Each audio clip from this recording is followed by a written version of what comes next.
21st Century Classics presents The Time Machine, written by H.G.Wells. Chapter 1.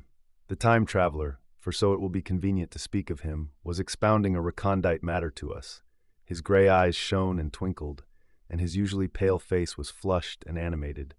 The fire burned brightly, and the soft radiance of the incandescent lights in the lilies of silver caught the bubbles that flashed and passed in our glasses.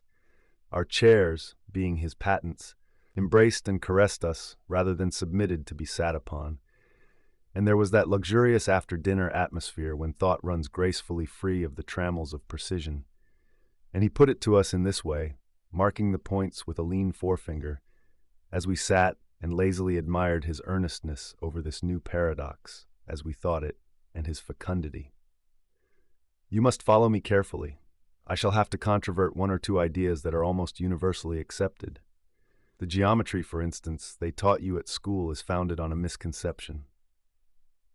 Is not that rather a large thing to expect us to begin upon? Said Philby, an argumentative person with red hair. I do not mean to ask you to accept anything without reasonable ground for it. You will soon admit as much as I need from you. You know, of course, that a mathematical line, a line of thickness nil, has no real existence. They taught you that? Neither has a mathematical plane. These things are mere abstractions. That is all right, said the psychologist. Nor, having only length, breadth, and thickness, can a cube have a real existence. There I object, said Philby. Of course a solid body may exist, all real things. So most people think. But wait a moment. Can an instantaneous cube exist? Don't follow you, said Philby. Can a cube that does not last for any time at all have a real existence? Philby became pensive.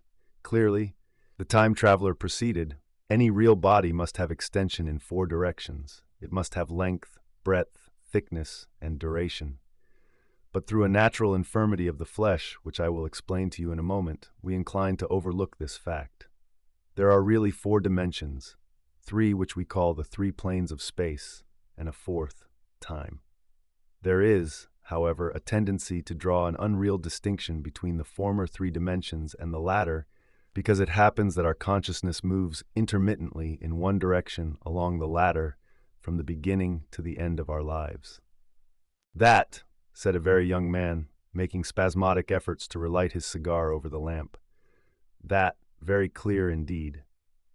Now, it is very remarkable that this is so extensively overlooked, continued the time traveler, with a slight accession of cheerfulness.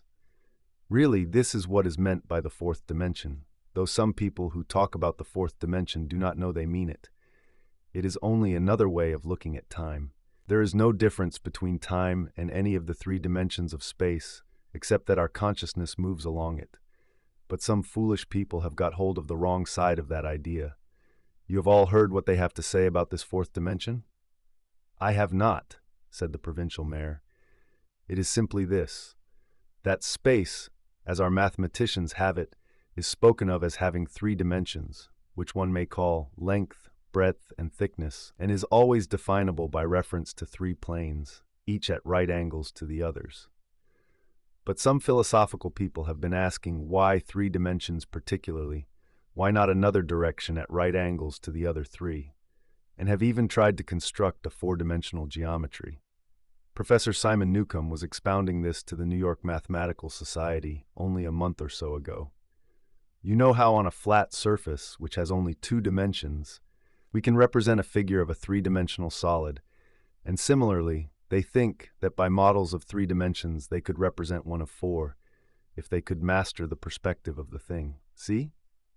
I think so, murmured the provincial mayor, and knitting his brows, he lapsed into an introspective state, his lips moving as one who repeats mystic words. Yes, I think I see it now, he said after some time, brightening in a quite transitory manner. Well, I do not mind telling you I have been at work upon this geometry of four dimensions for some time. Some of my results are curious. For instance, here is a portrait of a man at 8 years old, another at 15, another at 17, another at 23, and so on. All these are evidently sections, as it were, three-dimensional representations of his four-dimensioned being, which is a fixed and unalterable thing. Scientific people, proceeded the time traveler, after the pause required for the proper assimilation of this, know very well that time is only a kind of space. Here is a popular scientific diagram, a weather record. This line I trace with my finger shows the movement of the barometer. Yesterday it was so high, yesterday night it fell, then this morning it rose again, and so gently upward to here. Surely the mercury did not trace this line in any of the dimensions of space generally recognized? But certainly it traced such a line, and that line, therefore, we must conclude, was along the time dimension. But, said the medical man, staring hard at a coal in the fire, if time is really only a fourth dimension of space, why is it, and why has it always been, regarded as something different? And why cannot we move in time as we move about in the other dimensions of space? The time traveler smiled. Are you sure we can move freely in space? Right and left we can go, backward and forward freely enough, and men always have done so. I admit we move freely in 2 dimensions. But how about up and down? Gravitation limits us there. Not exactly, said the medical man. There are balloons. But before the balloons, save for spasmodic jumping and the inequalities of the surface, man had no freedom of vertical movement. Still they could move a little up and down, said the medical man. Easier, far easier down than up. And you cannot move at all in time, you cannot get away from the present moment.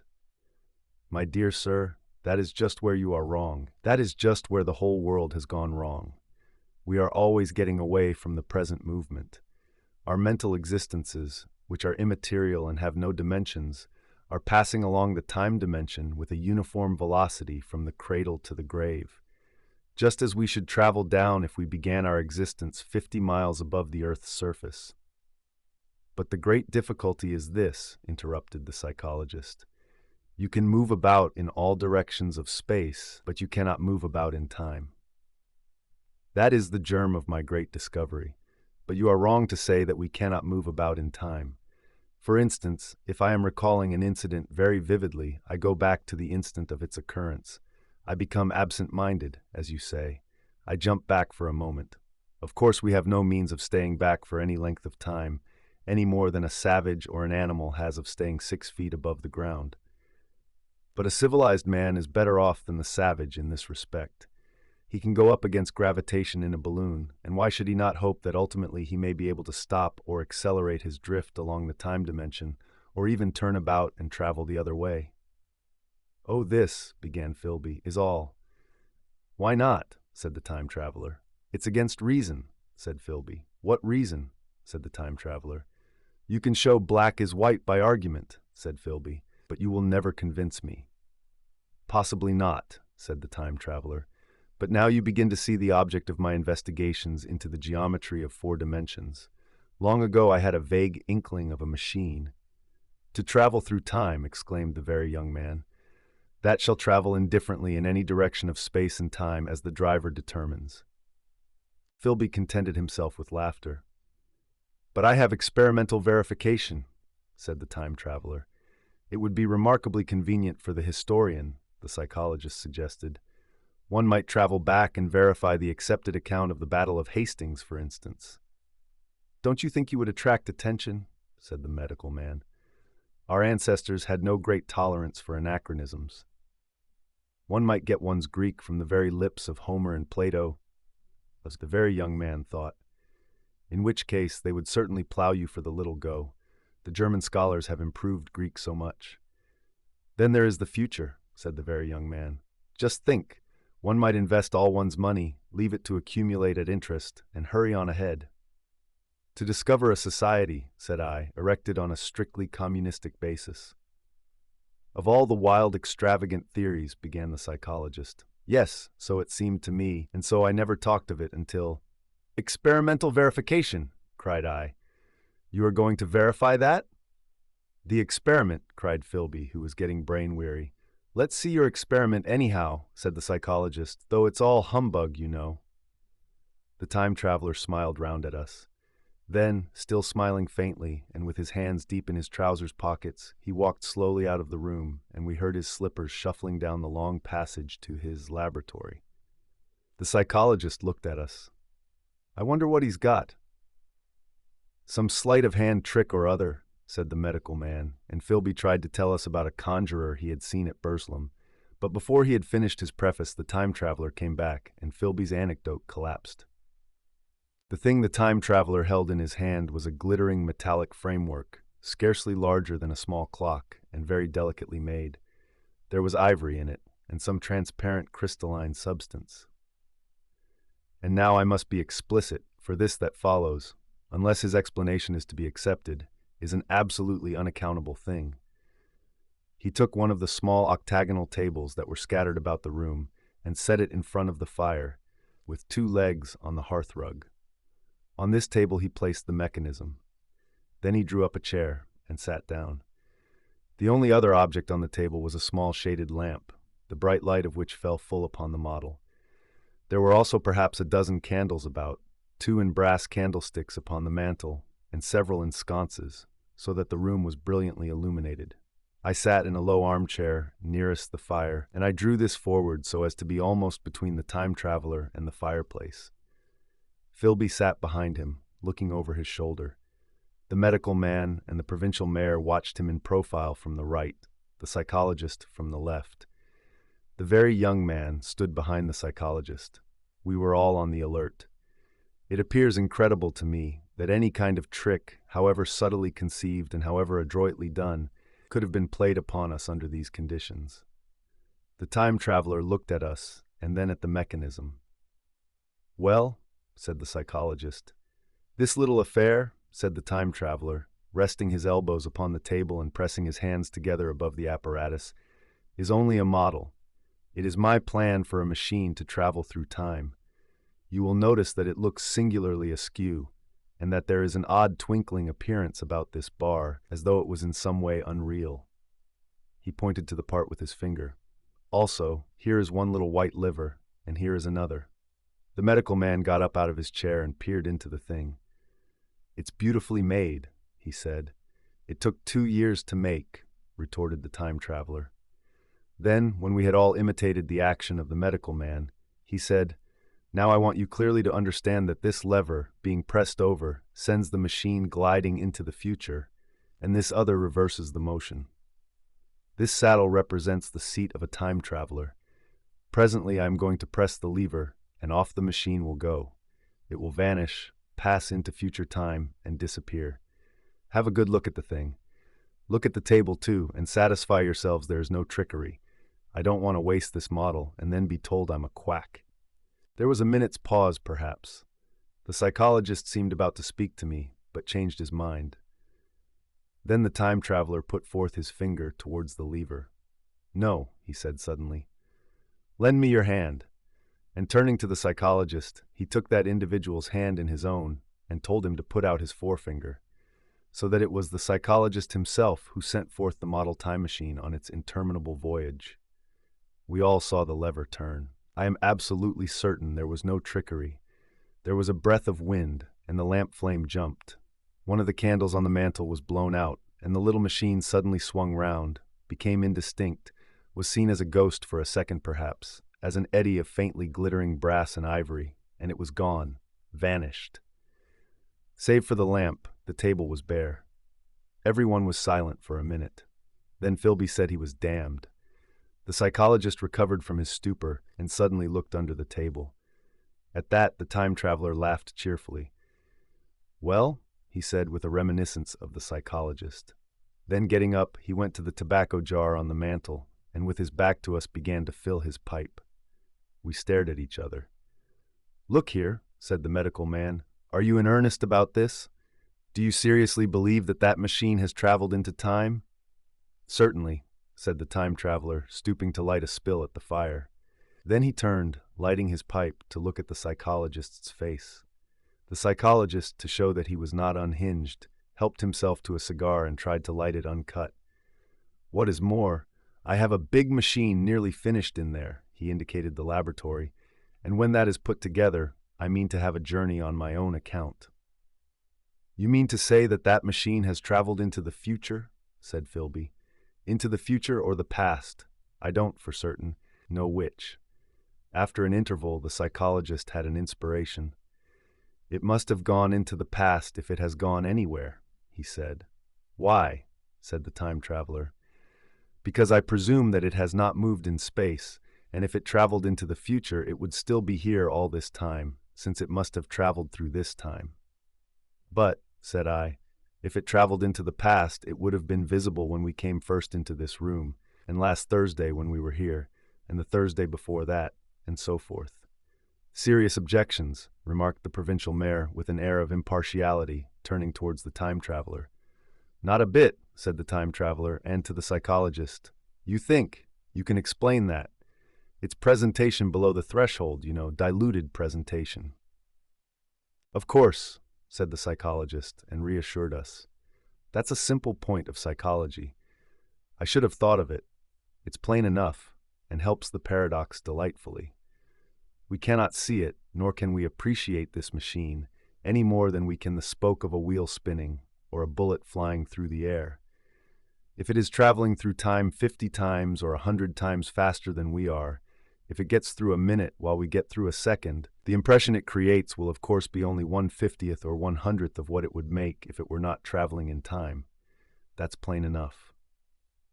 He passed his hand through the space in which the machine had been. You see, he said, laughing.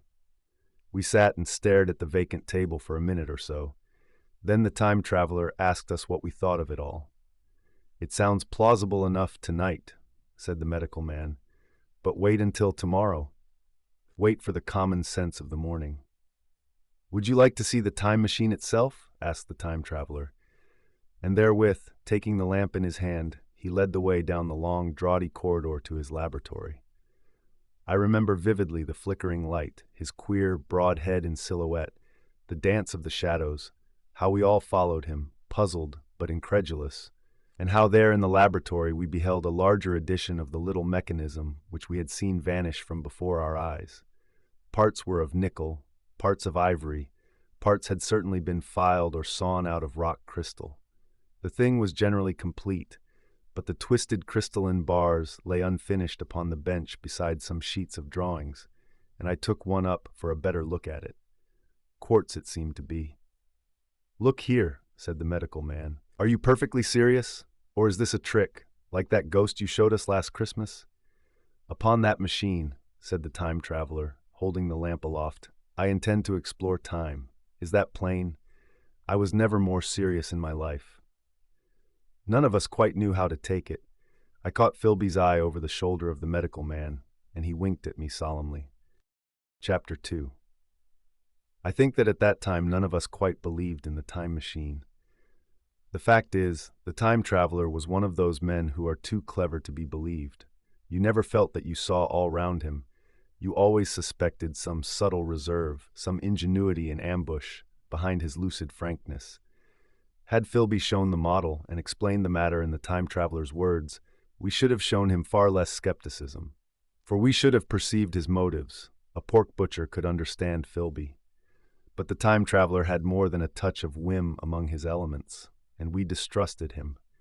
Things that would have made the fame of a less clever man seemed tricks in his hands. It is a mistake to do things too easily. The serious people who took him seriously never felt quite sure of his deportment. They were somehow aware that trusting their reputations for judgment with him was like furnishing a nursery with eggshell china. So I don't think any of us said very much about time traveling in the interval between that Thursday and the next, though its odd potentialities ran, no doubt, in most of our minds. Its plausibility, that is, its practical incredibleness, the curious possibilities of anachronism and of utter confusion it suggested.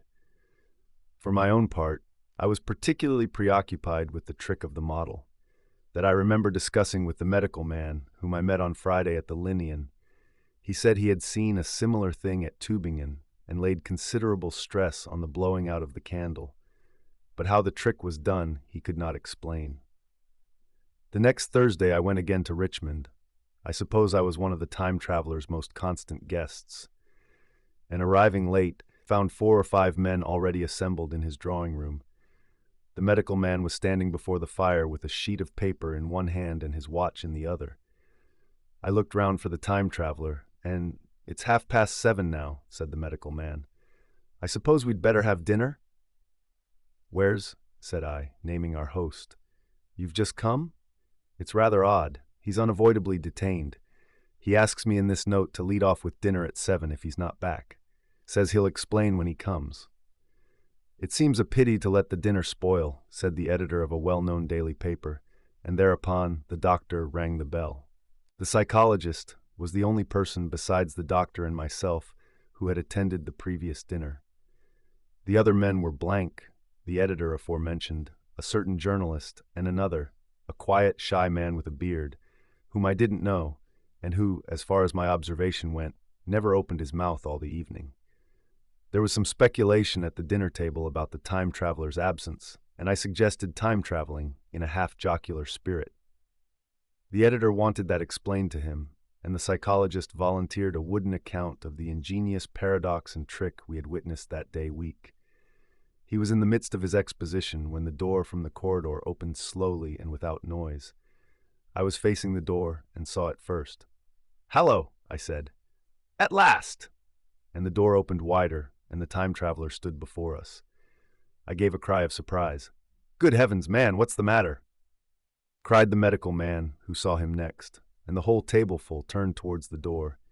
He was in an amazing plight. His coat was dusty and dirty, and smeared with green down the sleeves, his hair disordered, and as it seemed to me grayer, either with dust and dirt, or because its color had actually faded. His face was ghastly pale, his chin had a brown cut on it, a cut half-healed. His expression was haggard and drawn as by intense suffering. For a moment he hesitated in the doorway, as if he had been dazzled by the light. Then he came into the room. He walked with just such a limp as I have seen in footsore tramps. We stared at him in silence, expecting him to speak. He said not a word, but came painfully to the table and made a motion towards the wine. The editor filled a glass of champagne and pushed it towards him. He drained it, and it seemed to do him good, for he looked round the table, and the ghost of his old smile flickered across his face. "What on earth have you been up to, man?" said the doctor. The time traveler did not seem to hear. "Don't let me disturb you," he said with a certain faltering articulation. "I'm all right." He stopped, held out his glass for more, and took it off at a draught. "That's good," he said. His eyes grew brighter, and a faint color came into his cheeks. His glance flickered over our faces with a certain dull approval, and then went round the warm and comfortable room. Then he spoke again, still as it were feeling his way among his words. "I'm going to wash and dress, and then I'll come down and explain things. Save me some of that mutton. I'm starving for a bit of meat." He looked across at the editor, who was a rare visitor, and hoped he was all right. The editor began a question. "Tell you presently," said the time traveler. "I'm funny. Be all right in a minute." He put down his glass and walked towards the staircase door. Again I remarked his lameness and the soft padding sound of his footfall, and standing up in my place, I saw his feet as he went out. He had nothing on them but a pair of tattered blood-stained socks. Then the door closed upon him. I had half a mind to follow, till I remembered how he detested any fuss about himself. For a minute, perhaps, my mind was wool-gathering. Then, remarkable behavior of an eminent scientist, I heard the editor say, thinking, after his wont, in headlines. And this brought my attention back to the bright dinner table. "What's the game?" said the journalist. "Has he been doing the amateur cadger? I don't follow." I met the eye of the psychologist and read my own interpretation in his face.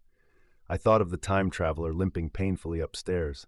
I don't think anyone else had noticed his lameness. The first to recover completely from this surprise was the medical man, who rang the bell. The time traveler hated to have servants waiting at dinner for a hot plate. At that, the editor turned to his knife and fork with a grunt, and the silent man followed suit. The dinner was resumed. Conversation was exclamatory for a little while with gaps of wonderment, and then the editor got fervent in his curiosity. "Does our friend eke out his modest income with a crossing, or has he his Nebuchadnezzar phases?" he inquired. "I feel assured it's this business of the time machine," I said, and took up the psychologist's account of our previous meeting. The new guests were frankly incredulous. The editor raised objections. What was this time traveling? A man couldn't cover himself with dust by rolling in a paradox, could he? And then, as the idea came home to him, he resorted to caricature. Hadn't they any clothes brushes in the future? The journalist, too, would not believe at any price, and joined the editor in the easy work of heaping ridicule on the whole thing. They were both the new kind of journalist, very joyous, irreverent young men. Our special correspondent in the day after tomorrow reports, the journalist was saying, or rather shouting, when the time traveler came back. He was dressed in ordinary evening clothes, and nothing save his haggard look remained of the change that had startled me. "I say," said the editor hilariously, "these chaps here say you've been traveling into the middle of next week. Tell us all about Little Roseberry, will you? What will you take for the lot?" The time traveler came to the place reserved for him without a word. He smiled quietly, in his old way. "Where's my mutton?" he said. "What a treat it is to stick a fork into meat again." "Story," cried the editor. "Story be damned," said the time traveler. "I want something to eat. I won't say a word until I get some Peptone into my arteries, thanks, and the salt." "One word," said I. "Have you been time traveling?" "Yes," said the time traveler, with his mouth full, nodding his head. "I'd give a shilling a line for a verbatim note," said the editor. The time traveler pushed his glass towards the silent man and rang it with his fingernail, at which the silent man who had been staring at his face started convulsively and poured him wine. The rest of the dinner was uncomfortable. For my own part, sudden questions kept on rising to my lips, and I dare say it was the same with the others. The journalist tried to relieve the tension by telling anecdotes of Hetty Potter. The time traveler devoted his attention to his dinner and displayed the appetite of a tramp. The medical man smoked a cigarette and watched the time traveler through his eyelashes. The silent man seemed even more clumsy than usual and drank champagne with regularity and determination out of sheer nervousness. At last the time traveler pushed his plate away and looked round us. "I suppose I must apologize," he said. "I was simply starving. I've had a most amazing time." He reached out his hand for a cigar and cut the end. "But come into the smoking room. It's too long a story to tell over greasy plates." And ringing the bell in passing, he led the way into the adjoining room.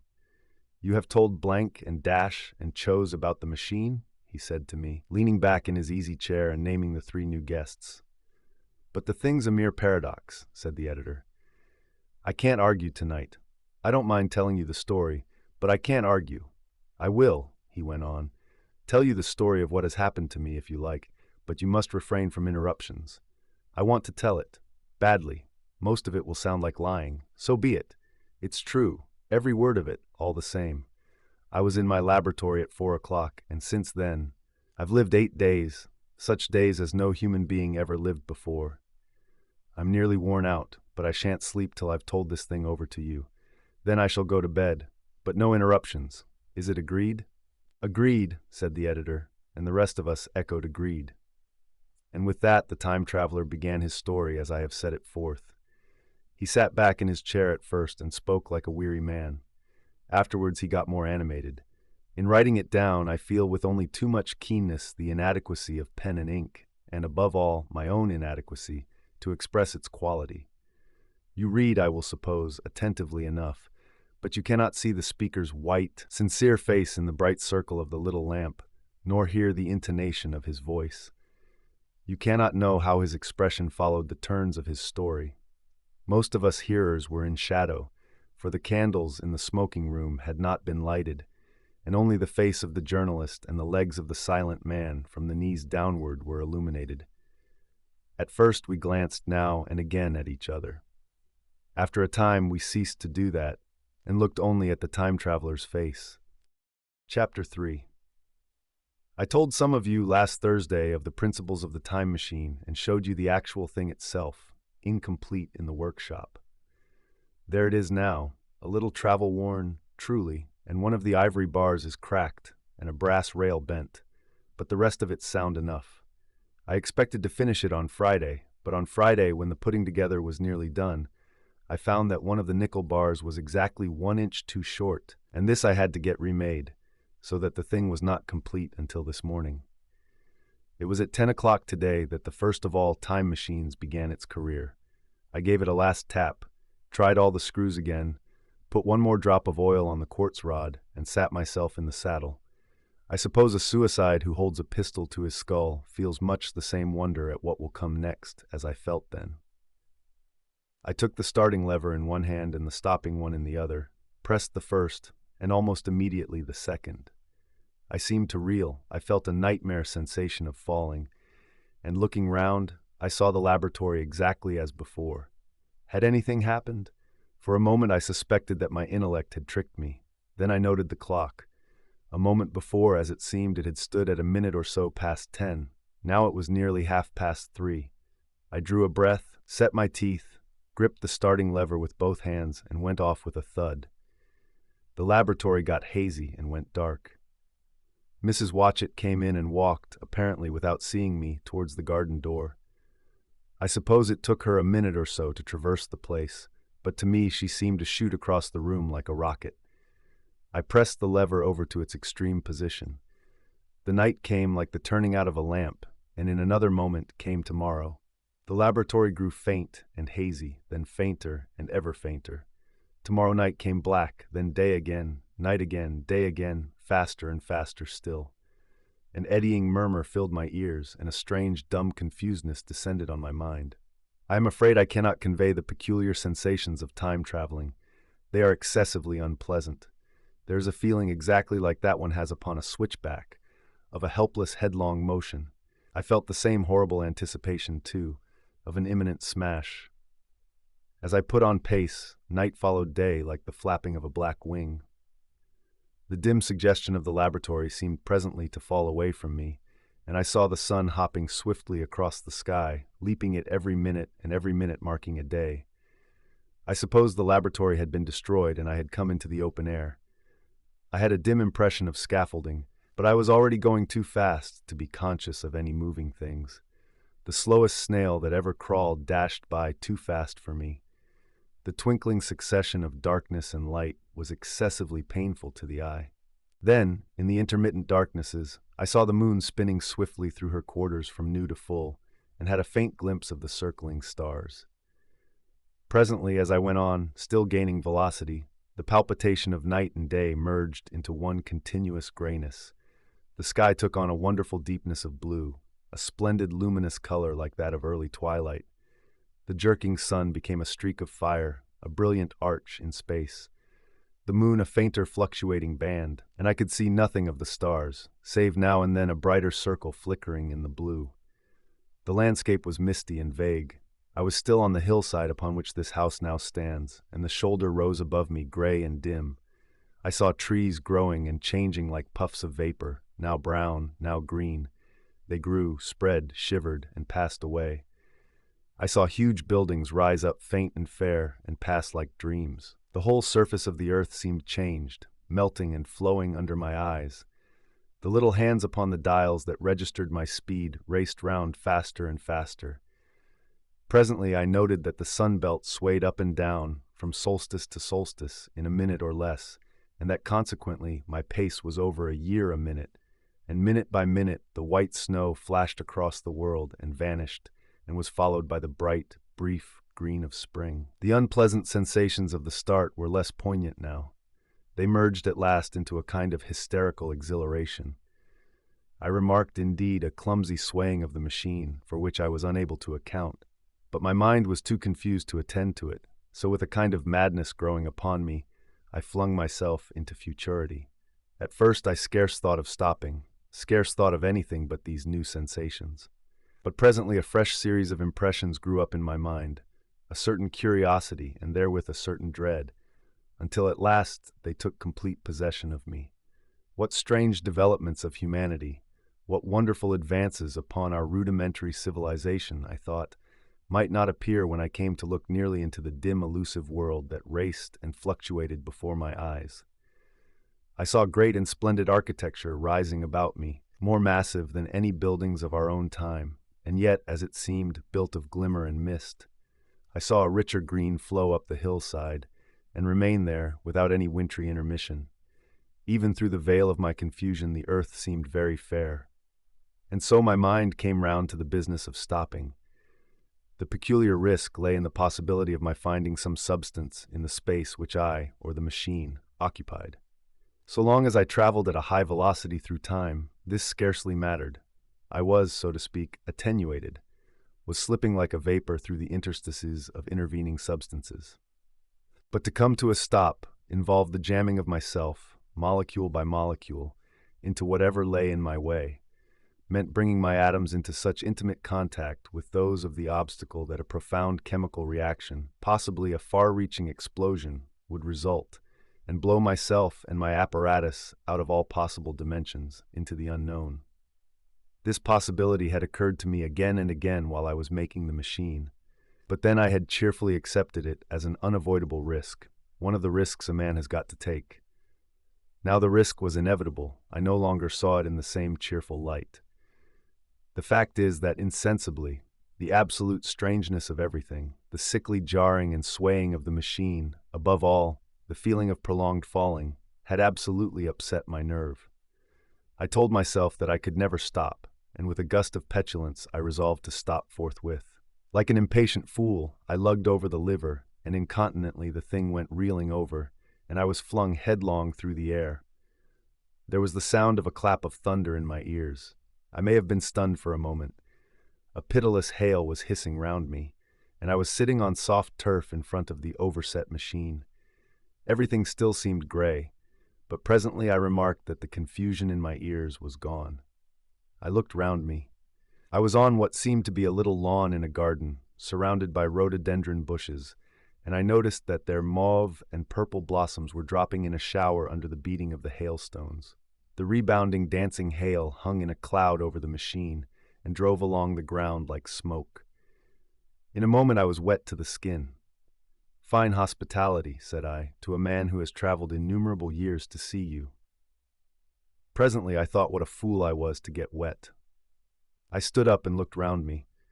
A colossal figure, carved apparently in some white stone, loomed indistinctly beyond the rhododendrons through the hazy downpour. But all else of the world was invisible. My sensations would be hard to describe. As the columns of hail grew thinner, I saw the white figure more distinctly. It was very large, for a silver birch tree touched its shoulder. It was of white marble, in shape something like a winged sphinx, but the wings, instead of being carried vertically at the sides, were spread so that it seemed to hover. The pedestal, it appeared to me, was of bronze and was thick with verdigris. It chanced that the face was towards me. The sightless eyes seemed to watch me. There was the faint shadow of a smile on the lips. It was greatly weather-worn, and that imparted an unpleasant suggestion of disease. I stood looking at it for a little space, half a minute, perhaps, or half an hour. It seemed to advance and to recede as the hail drove before it denser or thinner. At last I tore my eyes from it for a moment and saw that the hail curtain had worn threadbare, and that the sky was lightening with the promise of the sun. I looked up again at the crouching white shape, and the full temerity of my voyage came suddenly upon me. What might appear when that hazy curtain was altogether withdrawn? What might not have happened to men?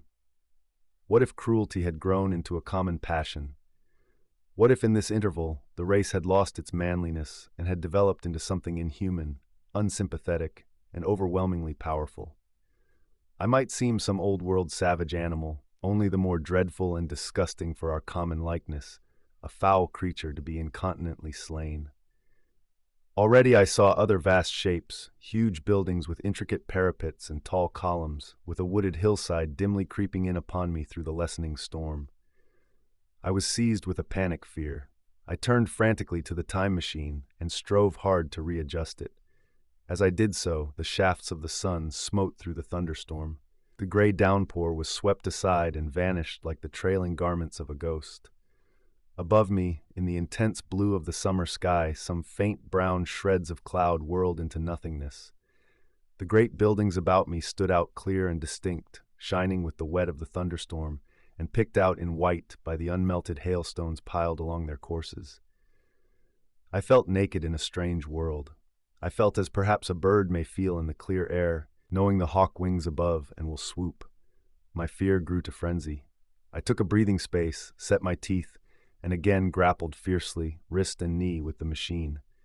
It gave under my desperate onset and turned over. It struck my chin violently. One hand on the saddle, the other on the lever, I stood panting heavily in attitude to mount again. But with this recovery of a prompt retreat, my courage recovered. I looked more curiously and less fearfully at this world of the remote future. In a circular opening, high up in the wall of the nearer house, I saw a group of figures clad in rich, soft robes. They had seen me, and their faces were directed towards me. Then I heard voices approaching me. Coming through the bushes by the white sphinx were the heads and shoulders of men running. One of these emerged in a pathway leading straight to the little lawn upon which I stood with my machine. He was a slight creature, perhaps 4 feet high, clad in a purple tunic, girdled at the waist with a leather belt. Sandals or buskins, I could not clearly distinguish which, were on his feet. His legs were bare to the knees, and his head was bare. Noticing that, I noticed for the first time how warm the air was. He struck me as being a very beautiful and graceful creature, but indescribably frail. His flushed face reminded me of the more beautiful kind of consumptive, that hectic beauty of which we used to hear so much. At the sight of him, I suddenly regained confidence. I took my hands from the machine. Chapter 4.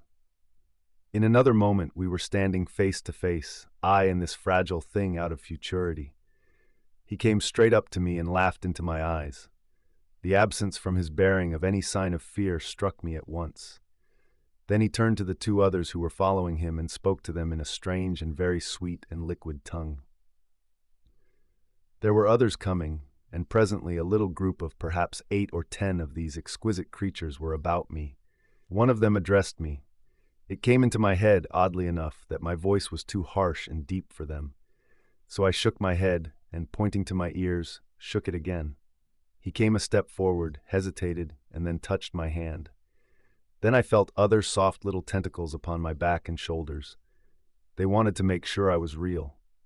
There was nothing in this at all alarming. Indeed, there was something in these pretty little people that inspired confidence, a graceful gentleness, a certain childlike ease. And besides, they looked so frail that I could fancy myself flinging the whole dozen of them about like 9 pins. But I made a sudden motion to warn them when I saw their little pink hands feeling at the time machine.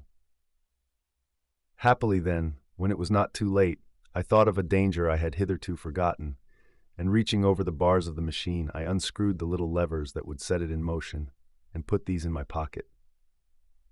Then I turned again to see what I could do in the way of communication.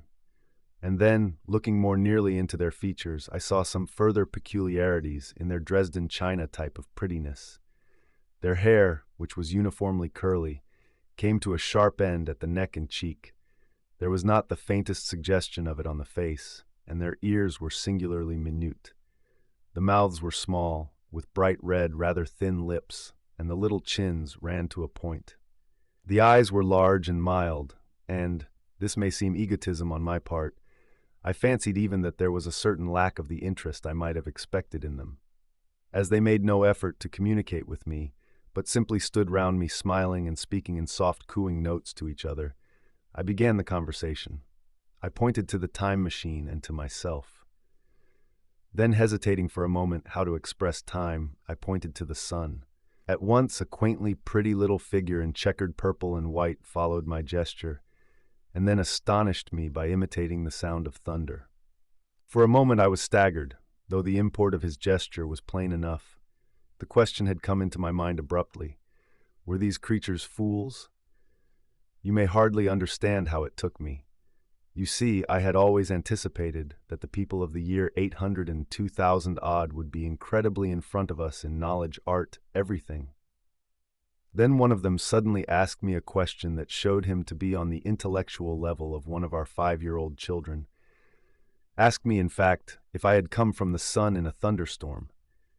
It let loose the judgment I had suspended upon their clothes, their frail light limbs and fragile features. A flow of disappointment rushed across my mind. For a moment I felt that I had built the time machine in vain. I nodded, pointed to the sun, and gave them such a vivid rendering of a thunderclap as startled them. They all withdrew a pace or so and bowed. Then came one laughing towards me, carrying a chain of beautiful flowers altogether new to me, and put it about my neck. The idea was received with melodious applause, and presently they were all running to and fro for flowers, and laughingly flinging them upon me until I was almost smothered with blossom. You who have never seen the like can scarcely imagine what delicate and wonderful flowers countless years of culture had created. Then someone suggested that their plaything should be exhibited in the nearest building, and so I was led past the Sphinx of white marble, which had seemed to watch me all the while with a smile at my astonishment, towards a vast gray edifice of fretted stone.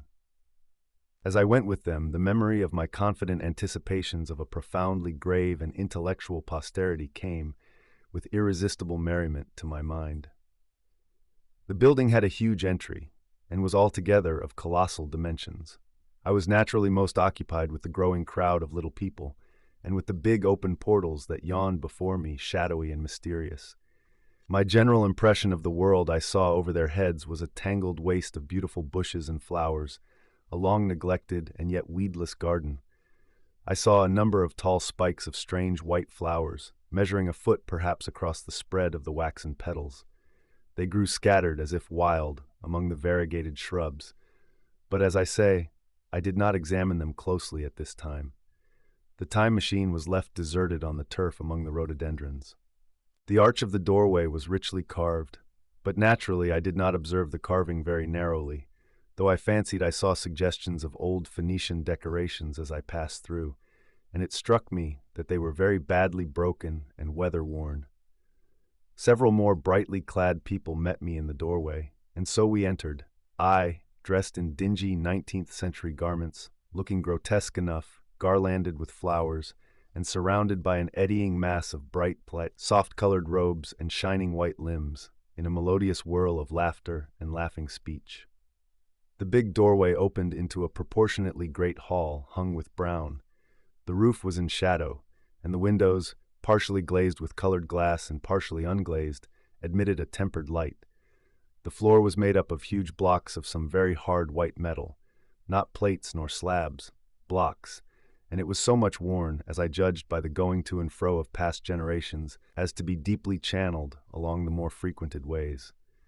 Transverse to the length were innumerable tables made of slabs of polished stone, raised perhaps a foot from the floor, and upon these were heaps of fruits. Some I recognized as a kind of hypertrophied raspberry and orange, but for the most part they were strange. Between the tables was scattered a great number of cushions. Upon these my conductors seated themselves, signing for me to do likewise. With a pretty absence of ceremony, they began to eat the fruit with their hands, flinging peel and stalks and so forth into the round openings in the sides of the tables. I was not loath to follow their example, for I felt thirsty and hungry. As I did so, I surveyed the hall at my leisure, and perhaps the thing that struck me most was its dilapidated look.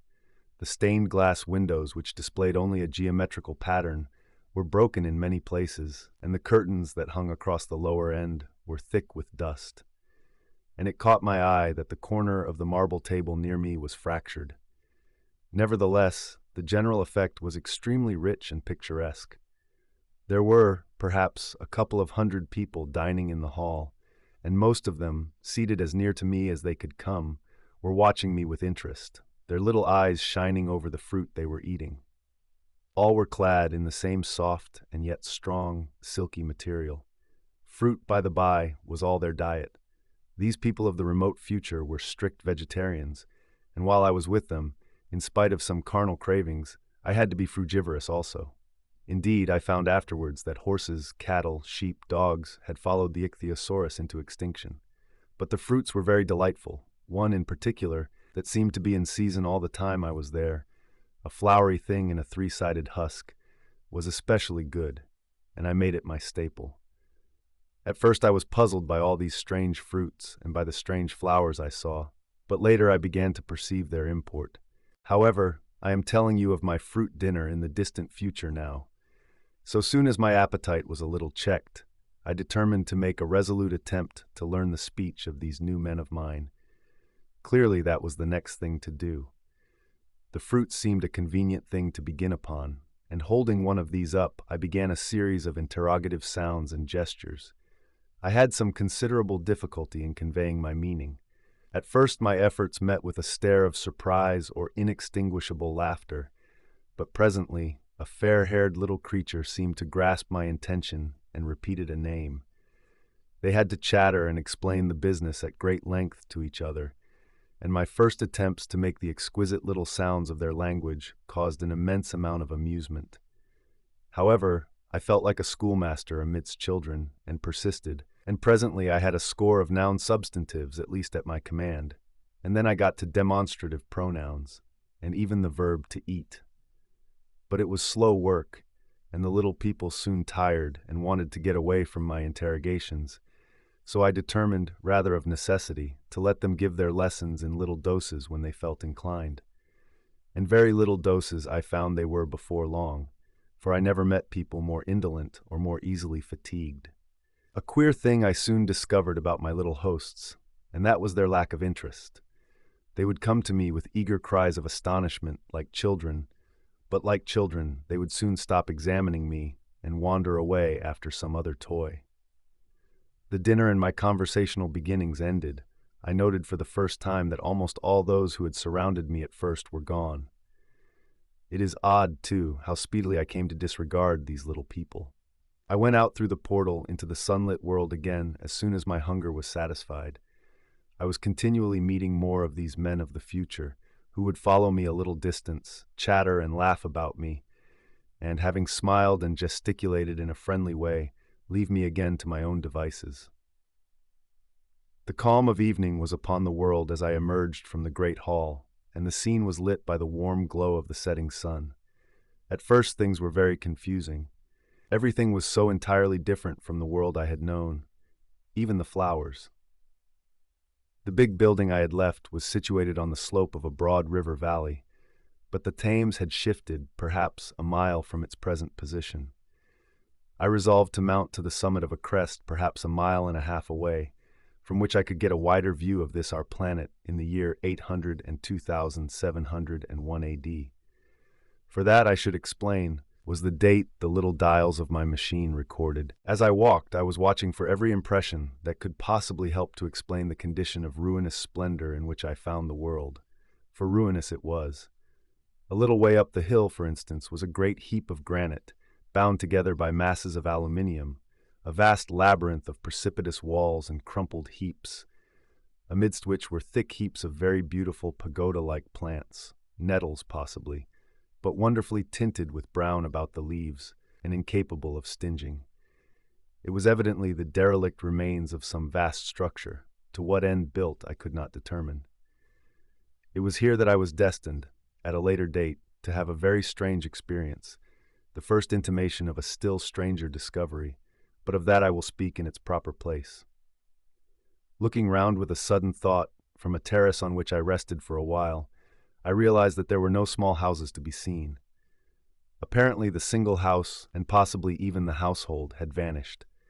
Here and there among the greenery were palace-like buildings, but the house and the cottage, which form such characteristic features of our own English landscape, had disappeared. Communism, said I to myself.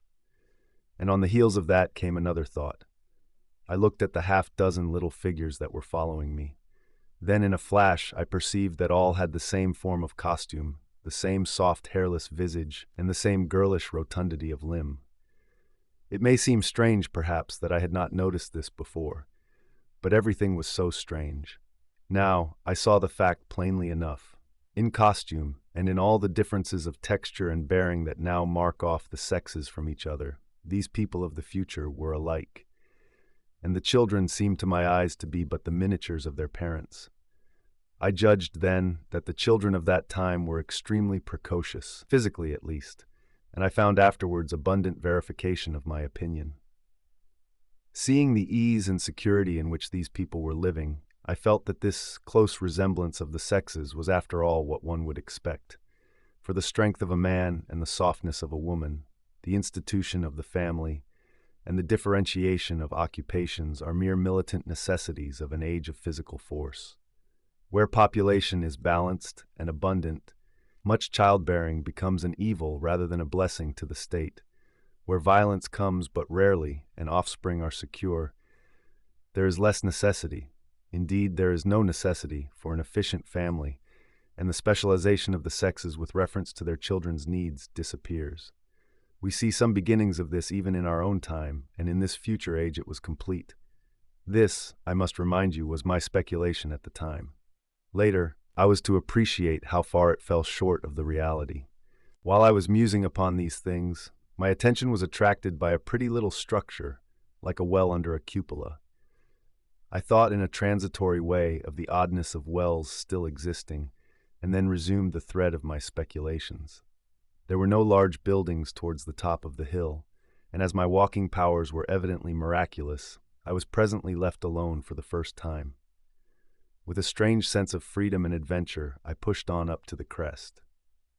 There I found a seat of some yellow metal that I did not recognize, corroded in places with a kind of pinkish rust and half smothered in soft moss, the armrests cast and filed into the resemblance of griffins' heads. I sat down on it, and I surveyed the broad view of our old world under the sunset of that long day. It was as sweet and fair a view as I have ever seen. The sun had already gone below the horizon, and the west was flaming gold, touched with some horizontal bars of purple and crimson. Below was the valley of the Thames, in which the river lay like a band of burnished steel. I have already spoken of the great palaces dotted about among the variegated greenery, some in ruins and some still occupied. Here and there rose a white or silvery figure in the waste garden of the earth. Here and there came the sharp vertical line of some cupola or obelisk. There were no hedges, no signs of proprietary rights, no evidences of agriculture. The whole earth had become a garden. So watching, I began to put my interpretation upon the things I had seen, and as it shaped itself to me that evening, my interpretation was something in this way. Afterwards I found I had got only a half-truth, or only a glimpse of one facet of the truth. It seemed to me that I had happened upon humanity upon the wane. The ruddy sunset set me thinking of the sunset of mankind. For the first time I began to realize an odd consequence of the social effort in which we are at present engaged. And yet, come to think, it is a logical consequence enough. Strength is the outcome of need. Security sets a premium on feebleness. The work of ameliorating the conditions of life, the true civilizing process that makes life more and more secure, had gone steadily on to a climax. One triumph of a united humanity over nature had followed another. Things that are now mere dreams had become projects deliberately put in hand and carried forward, and the harvest was what I saw. After all, the sanitation and the agriculture of today are still in the rudimentary stage. The science of our time has attacked but a little department of the field of human disease, but even so, it spreads its operations very steadily and persistently. Our agriculture and horticulture destroy a weed just here and there, and cultivate perhaps a score or so of wholesome plants, leaving the greater number to fight out a balance as they can. We improve our favorite plants and animals, and how few they are, gradually by selective breeding. Now a new and better peach, now a seedless grape, now a sweeter and larger flower, now a more convenient breed of cattle. We improve them gradually, because our ideals are vague and tentative, and our knowledge is very limited. Because nature, too, is shy and slow in our clumsy hands. Someday all this will be better organized, and still better. That is the drift of the current in spite of the eddies. The whole world will be intelligent, educated, and cooperating. Things will move faster and faster towards the subjugation of nature. In the end, wisely and carefully, we shall readjust the balance of animal and vegetable meat to suit our human needs. This adjustment, I say, must have been done, and done well, done indeed for all time, in the space of time across which my machine had leaped. The air was free from gnats, the earth from weeds or fungi. Everywhere were fruits and sweet and delightful flowers. Brilliant butterflies flew hither and thither. The ideal of preventive medicine was attained. Diseases had been stamped out. I saw no evidence of any contagious diseases during all my stay. And I shall have to tell you later that even the processes of putrefaction and decay had been profoundly affected by these changes. Social triumphs, too, had been effected. I saw mankind housed in splendid shelters, gloriously clothed, and as yet I had found them engaged in no toil. There were no signs of struggle, neither social nor economical struggle. The shop, the advertisement, traffic, all that commerce which constitutes the body of our world was gone. It was natural on that golden evening that I should jump at the idea of a social paradise. The difficulty of increasing population had been met, I guessed, and population had ceased to increase. But with this change in condition comes inevitably adaptations to the change. What, unless biological science is a mass of errors, is the cause of human intelligence and vigor? Hardship and freedom. Conditions under which the active, strong, and subtle survive and the weaker go to the wall. Conditions that put a premium upon the loyal alliance of capable men, upon self-restraint, patience, and decision. And the institution of the family, and the emotions that arise therein, the fierce jealousy, the tenderness for offspring, parental self-devotion, all found their justification and support in the imminent dangers of the young. Now, where are these imminent dangers? There is a sentiment arising, and it will grow, against connubial jealousy, against fierce maternity, against passion of all sorts. Unnecessary things now, and things that make us uncomfortable, savage survivals, discords in a refined and pleasant life. I thought of the physical slightness of the people, their lack of intelligence, and those big abundant ruins, and it strengthened my belief in a perfect conquest of nature. For after the battle comes quiet. Humanity had been strong, energetic, and intelligent, and had used all its abundant vitality to alter the conditions under which it lived, and now came the reaction of the altered conditions.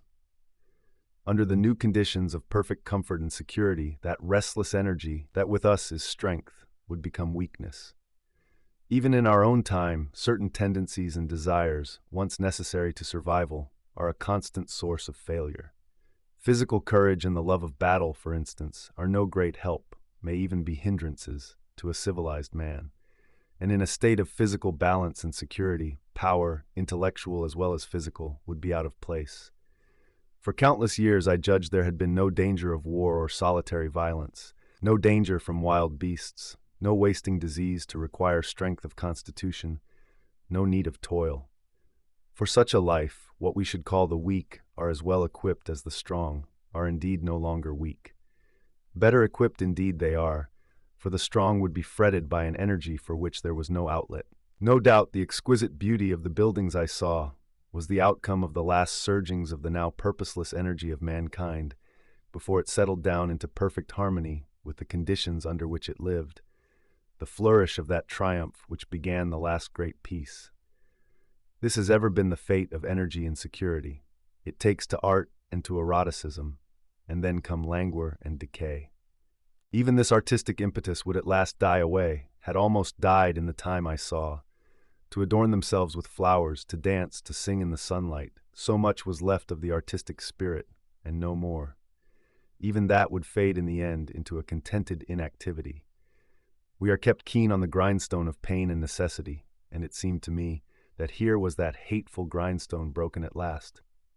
As I stood there in the gathering dark, I thought that in this simple explanation I had mastered the problem of the world, mastered the whole secret of these delicious people. Possibly the checks they had devised for the increase of population had succeeded too well, and their numbers had rather diminished than kept stationary. That would account for the abandoned ruins. Very simple was my explanation, and plausible enough, as most wrong theories are. Chapter 5. As I stood there musing over this too perfect triumph of man, the full moon, yellow and gibbous, came up out of an overflow of silver light in the northeast. The bright little figures ceased to move about below. A noiseless owl flitted by, and I shivered with the chill of the night. I determined to descend and find where I could sleep. I looked for the building I knew. Then my eye traveled along to the figure of the white sphinx upon the pedestal of bronze, growing distinct as the light of the rising moon grew brighter. I could see the silver birch against it. There was the tangle of rhododendron bushes, black in the pale light, and there was the little lawn. I looked at the lawn again. A queer doubt chilled my complacency. No, said I stoutly to myself, that was not the lawn. But it was the lawn, for the white leprous face of the sphinx was towards it. Can you imagine what I felt as this conviction came home to me? But you cannot. The time machine was gone. At once, like a lash across the face, came the possibility of losing my own age, of being left helpless in this strange new world. The bare thought of it was an actual physical sensation. I could feel it grip me at the throat and stop my breathing. In another moment, I was in a passion of fear and running with great leaping strides down the slope. Once I fell headlong and cut my face, I lost no time in stanching the blood, but jumped up and ran on, with a warm trickle down my cheek and chin. All the time I ran, I was saying to myself, "They have moved it a little, pushed it under the bushes out of the way." Nevertheless, I ran with all my might. All the time, with the certainty that sometimes comes with excessive dread, I knew that such assurance was folly, knew instinctively that the machine was removed out of my reach. My breath came with pain. I suppose I covered the whole distance from the hill crest to the little lawn, 2 miles perhaps, in 10 minutes. And I am not a young man. I cursed aloud as I ran at my confident folly in leaving the machine, wasting good breath thereby. I cried aloud and none answered. Not a creature seemed to be stirring in that moonlit world. When I reached the lawn, my worst fears were realized. Not a trace of the thing was to be seen. I felt faint and cold when I faced the empty space among the black tangle of bushes. I ran round it furiously, as if the thing might be hidden in a corner, and then stopped abruptly, with my hands clutching my hair. Above me towered the Sphinx, upon the bronze pedestal, white, shining, leprous, in the light of the rising moon. It seemed to smile in mockery of my dismay. I might have consoled myself by imagining the little people had put the mechanism in some shelter for me, had I not felt assured of their physical and intellectual inadequacy. That is what dismayed me, the sense of some hitherto unsuspected power through whose intervention my invention had vanished. Yet, for one thing I felt assured, unless some other age had produced its exact duplicate, the machine could not have moved in time. The attachment of the levers, I will show you the method later, prevented anyone from tampering with it in that way when they were removed. It had moved and was hid, only in space. But then, where could it be? I think I must have had a kind of frenzy. I remember running violently in and out among the moonlit bushes all round the Sphinx, and startling some white animal that, in the dim light, I took for a small deer. I remember, too, late that night, beating the bushes with my clenched fists until my knuckles were gashed and bleeding from the broken twigs. Then, sobbing and raving in my anguish of mind, I went down to the great building of stone. The big hall was dark, silent, and deserted. I slipped on the uneven floor and fell over one of the malachite tables, almost breaking my shin. I lit a match and went on past the dusty curtains, of which I have told you. There I found a second great hall covered with cushions, upon which, perhaps, a score or so of the little people were sleeping. I have no doubt they found my second appearance strange enough, coming suddenly out of the quiet darkness with inarticulate noises and the splutter and flare of a match, for they had forgotten about matches. "Where is my time machine?" I began, bawling like an angry child, laying hands upon them and shaking them up together. It must have been very queer to them. Some laughed, most of them looked sorely frightened. When I saw them standing round me, it came into my head that I was doing as foolish a thing as it was possible for me to do under the circumstances, in trying to revive the sensation of fear. For, reasoning from their daylight behavior, I thought that fear must be forgotten. Abruptly, I dashed down the match, and knocking one of the people over in my course, went blundering across the big dining hall again, out under the moonlight. I heard cries of terror, and their little feet running and stumbling this way and that. I do not remember all I did as the moon crept up the sky. I suppose it was the unexpected nature of my loss that maddened me. I felt hopelessly cut off from my own kind, a strange animal in an unknown world. I must have raved to and fro, screaming and crying upon God and fate. I have a memory of horrible fatigue, as the long night of despair wore away, of looking in this impossible place and that, of groping among moonlit ruins and touching strange creatures in the black shadows. At last, of lying on the ground near the Sphinx and weeping with absolute wretchedness. I had nothing left but misery. Then I slept, and when I woke again it was full day, and a couple of sparrows were hopping round me on the turf within reach of my arm. I sat up in the freshness of the morning, trying to remember how I had got there, and why I had such a profound sense of desertion and despair. Then things came clear in my mind. With the plain, reasonable daylight, I could look my circumstances fairly in the face. I saw the wild folly of my frenzy overnight, and I could reason with myself. Suppose the worst, I said. Suppose the machine altogether lost, perhaps destroyed.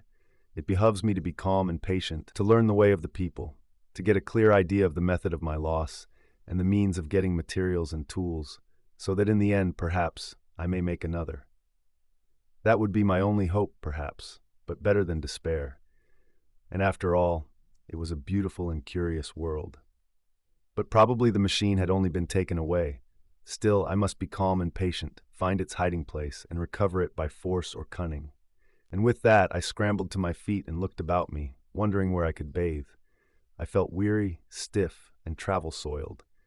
The freshness of the morning made me desire an equal freshness. I had exhausted my emotion. Indeed, as I went about my business, I found myself wondering at my intense excitement overnight. I made a careful examination of the ground about the little lawn. I wasted some time in futile questionings, conveyed as well as I was able to such of the little people as came by. They all failed to understand my gestures. Some were simply stolid, some thought it was a jest and laughed at me. I had the hardest task in the world to keep my hands off their pretty laughing faces. It was a foolish impulse, but the devil begotten of fear and blind anger was ill-curbed and still eager to take advantage of my perplexity. The turf gave better counsel. I found a groove ripped in it, about midway between the pedestal of the Sphinx and the marks of my feet, where, on arrival, I had struggled with the overturned machine. There were other signs of removal about, with queer, narrow footprints like those I could imagine made by a sloth. This directed my closer attention to the pedestal. It was, as I think I have said, of bronze. It was not a mere block, but highly decorated with deep-framed panels on either side. I went and rapped at these. The pedestal was hollow. Examining the panels with care, I found them discontinuous with the frames. There were no handles or keyholes, but possibly the panels, if they were doors, as I supposed, opened from within. One thing was clear enough to my mind. It took no very great mental effort to infer that my time machine was inside that pedestal. But how it got there was a different problem. I saw the heads of two orange-clad people coming through the bushes and under some blossom-covered apple trees towards me. I turned smiling to them and beckoned them to me. They came, and then, pointing to the bronze pedestal, I tried to intimate my wish to open it. But at my first gesture towards this, they behaved very oddly. I don't know how to convey their expression to you. Suppose you were to use a grossly improper gesture to a delicate-minded woman, it is how she would look. They went off as if they had received the last possible insult. I tried a sweet-looking little chap in white next, with exactly the same result. Somehow, his manner made me feel ashamed of myself. But as you know, I wanted the time machine, and I tried him once more. As he turned off, like the others, my temper got the better of me. In 3 strides I was after him, had him by the loose part of his robe round the neck, and began dragging him towards the Sphinx. Then I saw the horror and repugnance of his face, and all of a sudden I let him go. But I was not beaten yet. I banged with my fist at the bronze panels. I thought I heard something stir inside. To be explicit, I thought I heard a sound like a chuckle, but I must have been mistaken. Then I got a big pebble from the river, and came and hammered till I had flattened a coil in the decorations, and the verdigris came off in powdery flakes. The delicate little people must have heard me hammering in gusty outbreaks a mile away on either hand, but nothing came of it. I saw a crowd of them upon the slopes, looking furtively at me. At last, hot and tired, I sat down to watch the place. But I was too restless to watch long. I am too occidental for a long vigil. I could work at a problem for years, but to wait inactive for 24 hours, that is another matter. I got up after a time and began walking aimlessly through the bushes towards the hill again. "Patience," said I to myself. "If you want your machine again, you must leave that Sphinx alone. If they mean to take your machine away, it's little good you're wrecking their bronze panels, and if they don't, you will get it back as soon as you can ask for it. To sit among all those unknown things before a puzzle like that is hopeless. That way lies monomania. face this world, learn its ways, watch it, be careful of too hasty guesses at its meaning. In the end, you will find clues to it all.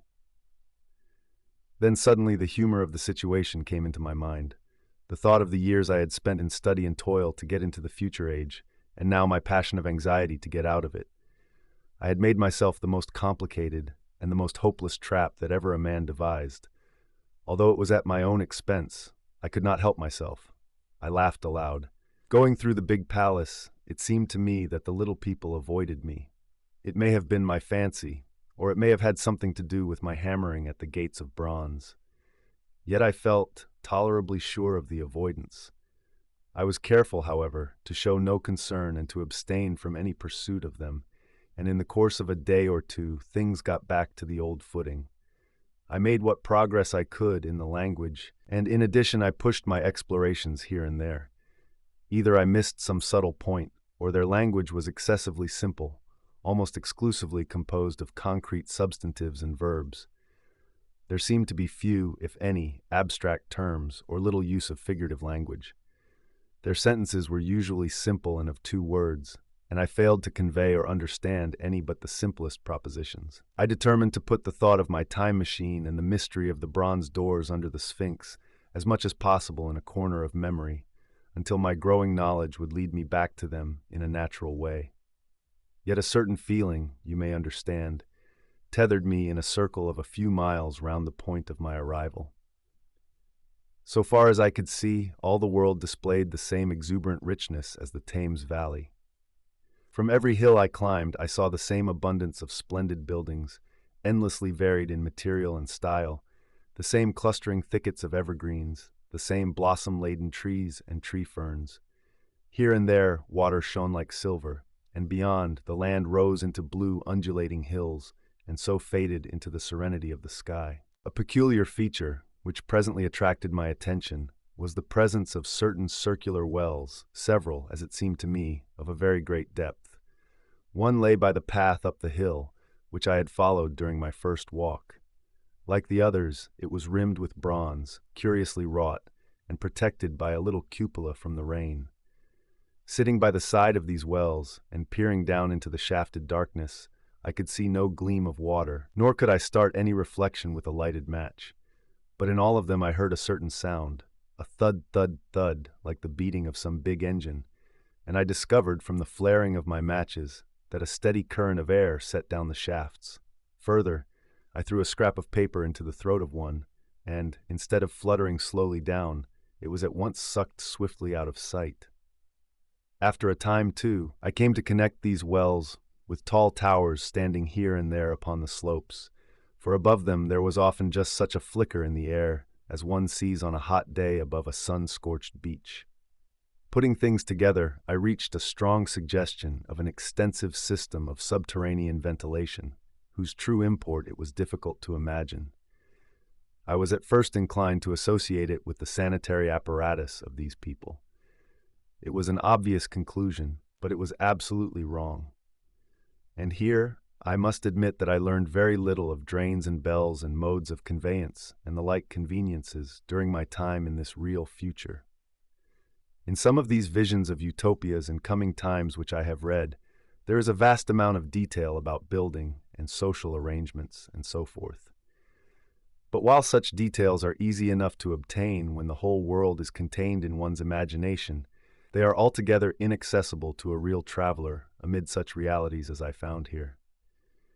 Conceive the tale of London, which a Negro, fresh from Central Africa, would take back to his tribe.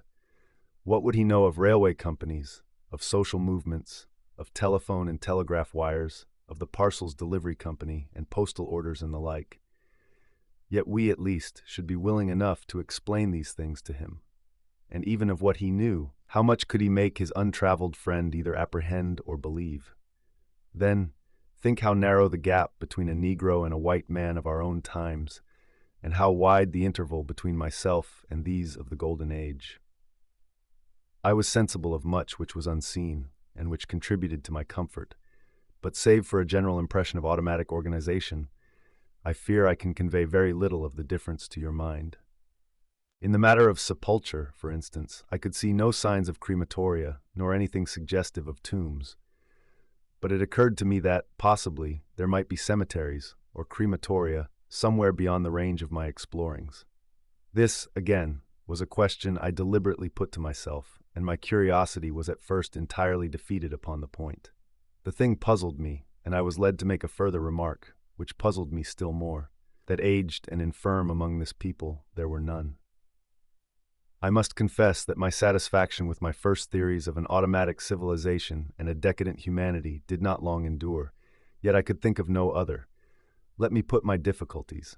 The several big palaces I had explored were mere living places, great dining halls and sleeping apartments. I could find no machinery, no appliances of any kind. Yet these people were clothed in pleasant fabrics that must at times need renewal, and their sandals, though undecorated, were fairly complex specimens of metal work. Somehow such things must be made, and the little people displayed no vestige of a creative tendency. There were no shops, no workshops, no sign of importations among them. They spent all their time in playing gently, in bathing in the river, in making love in a half-playful fashion, in eating fruit and sleeping. I could not see how things were kept going. Then again, about the time machine, something I knew not what had taken it into the hollow pedestal of the White Sphinx. Why, for the life of me, I could not imagine. Those waterless wells, too, those flickering pillars. I felt I lacked a clue. I felt, how shall I put it? Suppose you found an inscription with sentences here and there in excellent plain English, and interpolated therewith, others made up of words, of letters even, absolutely unknown to you? Well, on the third day of my visit, that was how the world of 802,701 presented itself to me. That day, too, I made a friend, of a sort. It happened that, as I was watching some of the little people bathing in a shallow, one of them was seized with cramp and began drifting downstream. The main current ran rather swiftly, but not too strongly for even a moderate swimmer. It will give you an idea, therefore, of the strange deficiency in these creatures, when I tell you that none made the slightest attempt to rescue the weakly crying little thing which was drowning before their eyes. When I realized this, I hurriedly slipped off my clothes, and, wading in at a point lower down, I caught the poor mite and drew her safe to land. A little rubbing of the limbs soon brought her round, and I had the satisfaction of seeing she was all right before I left her. I had got to such a low estimate of her kind that I did not expect any gratitude from her. In that, however, I was wrong. This happened in the morning. In the afternoon I met my little woman, as I believe it was, as I was returning towards my center from an exploration, and she received me with cries of delight and presented me with a big garland of flowers, evidently made for me and me alone. The thing took my imagination. Very possibly I had been feeling desolate. At any rate, I did my best to display my appreciation of the gift. We were soon seated together in a little stone arbor, engaged in conversation, chiefly of smiles. The creature's friendliness affected me exactly as a child's might have done. We passed each other flowers, and she kissed my hands. I did the same to hers. Then I tried talk, and found that her name was Weena, which, though I don't know what it meant, somehow seemed appropriate enough. That was the beginning of a queer friendship which lasted a week, and ended, as I will tell you. She was exactly like a child. She wanted to be with me always. She tried to follow me everywhere, and on my next journey out and about, it went to my heart to tire her down, and leave her at last, exhausted and calling after me rather plaintively. But the problems of the world had to be mastered. I had not, I said to myself, come into the future to carry on a miniature flirtation. Yet her distress when I left her was very great. Her expostulations at the parting were sometimes frantic, and I think, altogether, I had as much trouble as comfort from her devotion. Nevertheless, she was, somehow, a very great comfort. I thought it was mere childish affection that made her cling to me. Until it was too late, I did not clearly know what I had inflicted upon her when I left her. Nor until it was too late did I clearly understand what she was to me. For by merely seeming fond of me, and showing in her weak, futile way that she cared for me, the little doll of a creature presently gave my return to the neighborhood of the White Sphinx, almost the feeling of coming home. and I would watch for her tiny figure of white and gold so soon as I came over the hill. It was from her, too, that I learned that fear had not yet left the world. She was fearless enough in the daylight, and she had the oddest confidence in me. For once, in a foolish moment, I made threatening grimaces at her, and she simply laughed at them. But she dreaded the dark, dreaded shadows, dreaded black things. Darkness to her was the one thing dreadful. It was a singularly passionate emotion, and it set me thinking and observing. I discovered then, among other things, that these little people gathered into the great houses after dark and slept in droves. To enter upon them without a light was to put them into a tumult of apprehension. I never found one out of doors, or one sleeping alone within doors after dark. Yet I was still such a blockhead that I missed the lesson of that fear, and in spite of Weena's distress, I insisted upon sleeping away from these slumbering multitudes. It troubled her greatly, but in the end her odd affection for me triumphed, and for 5 of the nights of our acquaintance, including the last night of all, she slept with her head pillowed on my arm. But my story slips away from me as I speak of her. It must have been the night before her rescue that I was awakened about dawn. I had been restless, dreaming most disagreeably that I was drowned, and that sea anemones were feeling over my face with their soft palps. I woke with a start, and with an odd fancy that some grayish animal had just rushed out of the chamber. I tried to get to sleep again, but I felt restless and uncomfortable. It was that dim gray hour when things are just creeping out of darkness, when everything is colorless and clear-cut, and yet unreal. I got up and went down into the great hall, and so out upon the flagstones in front of the palace. I thought I would make a virtue of necessity and see the sunrise. The moon was setting, and the dying moonlight and the first pallor of dawn were mingled in a ghastly half-light. The bushes were inky black, the ground a somber gray, the sky colorless and cheerless. And up the hill I thought I could see ghosts. 3 several times, as I scanned the slope, I saw white figures.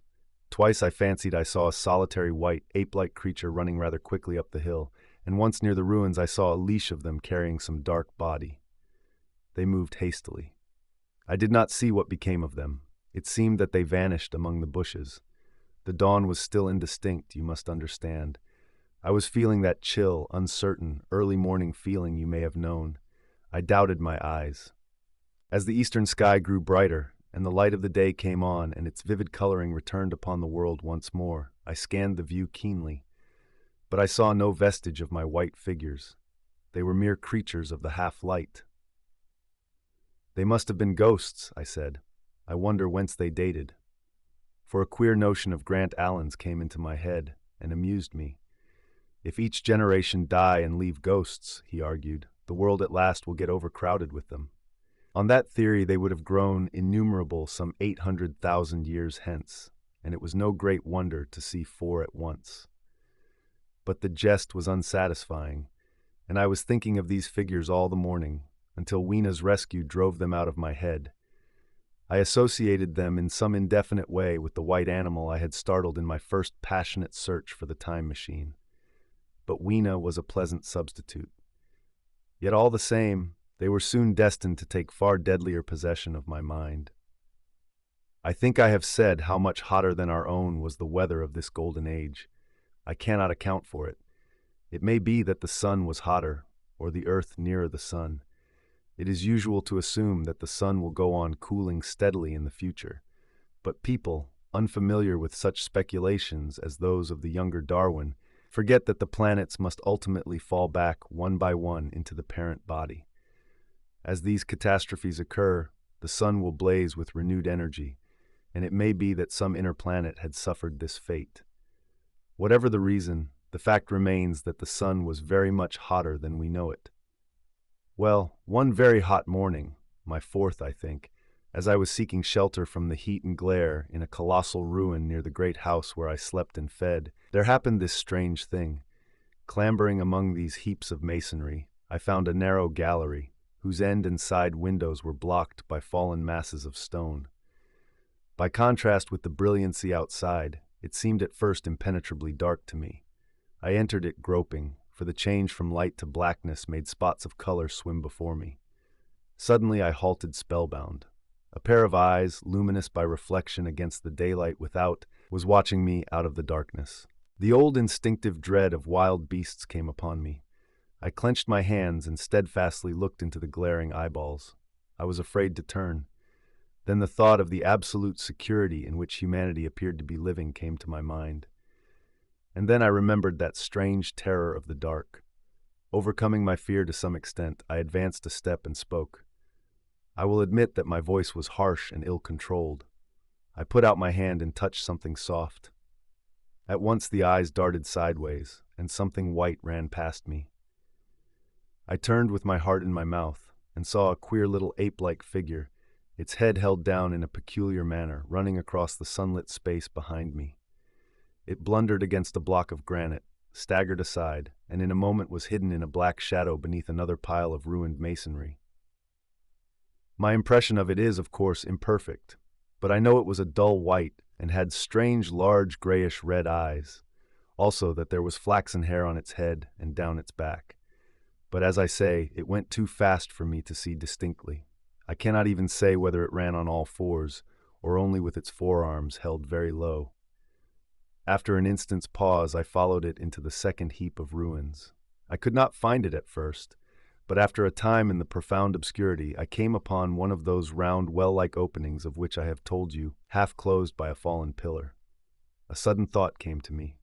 Could this thing have vanished down the shaft? I lit a match, and looking down, I saw a small, white, moving creature, with large bright eyes which regarded me steadfastly as it retreated. It made me shudder. It was so like a human spider. It was clambering down the wall, and now I saw for the first time a number of metal foot and hand rests forming a kind of ladder down the shaft. Then the light burned my fingers and fell out of my hand, going out as it dropped, and when I had lit another, the little monster had disappeared. I do not know how long I sat peering down that well. It was not for some time that I could succeed in persuading myself that the thing I had seen was human.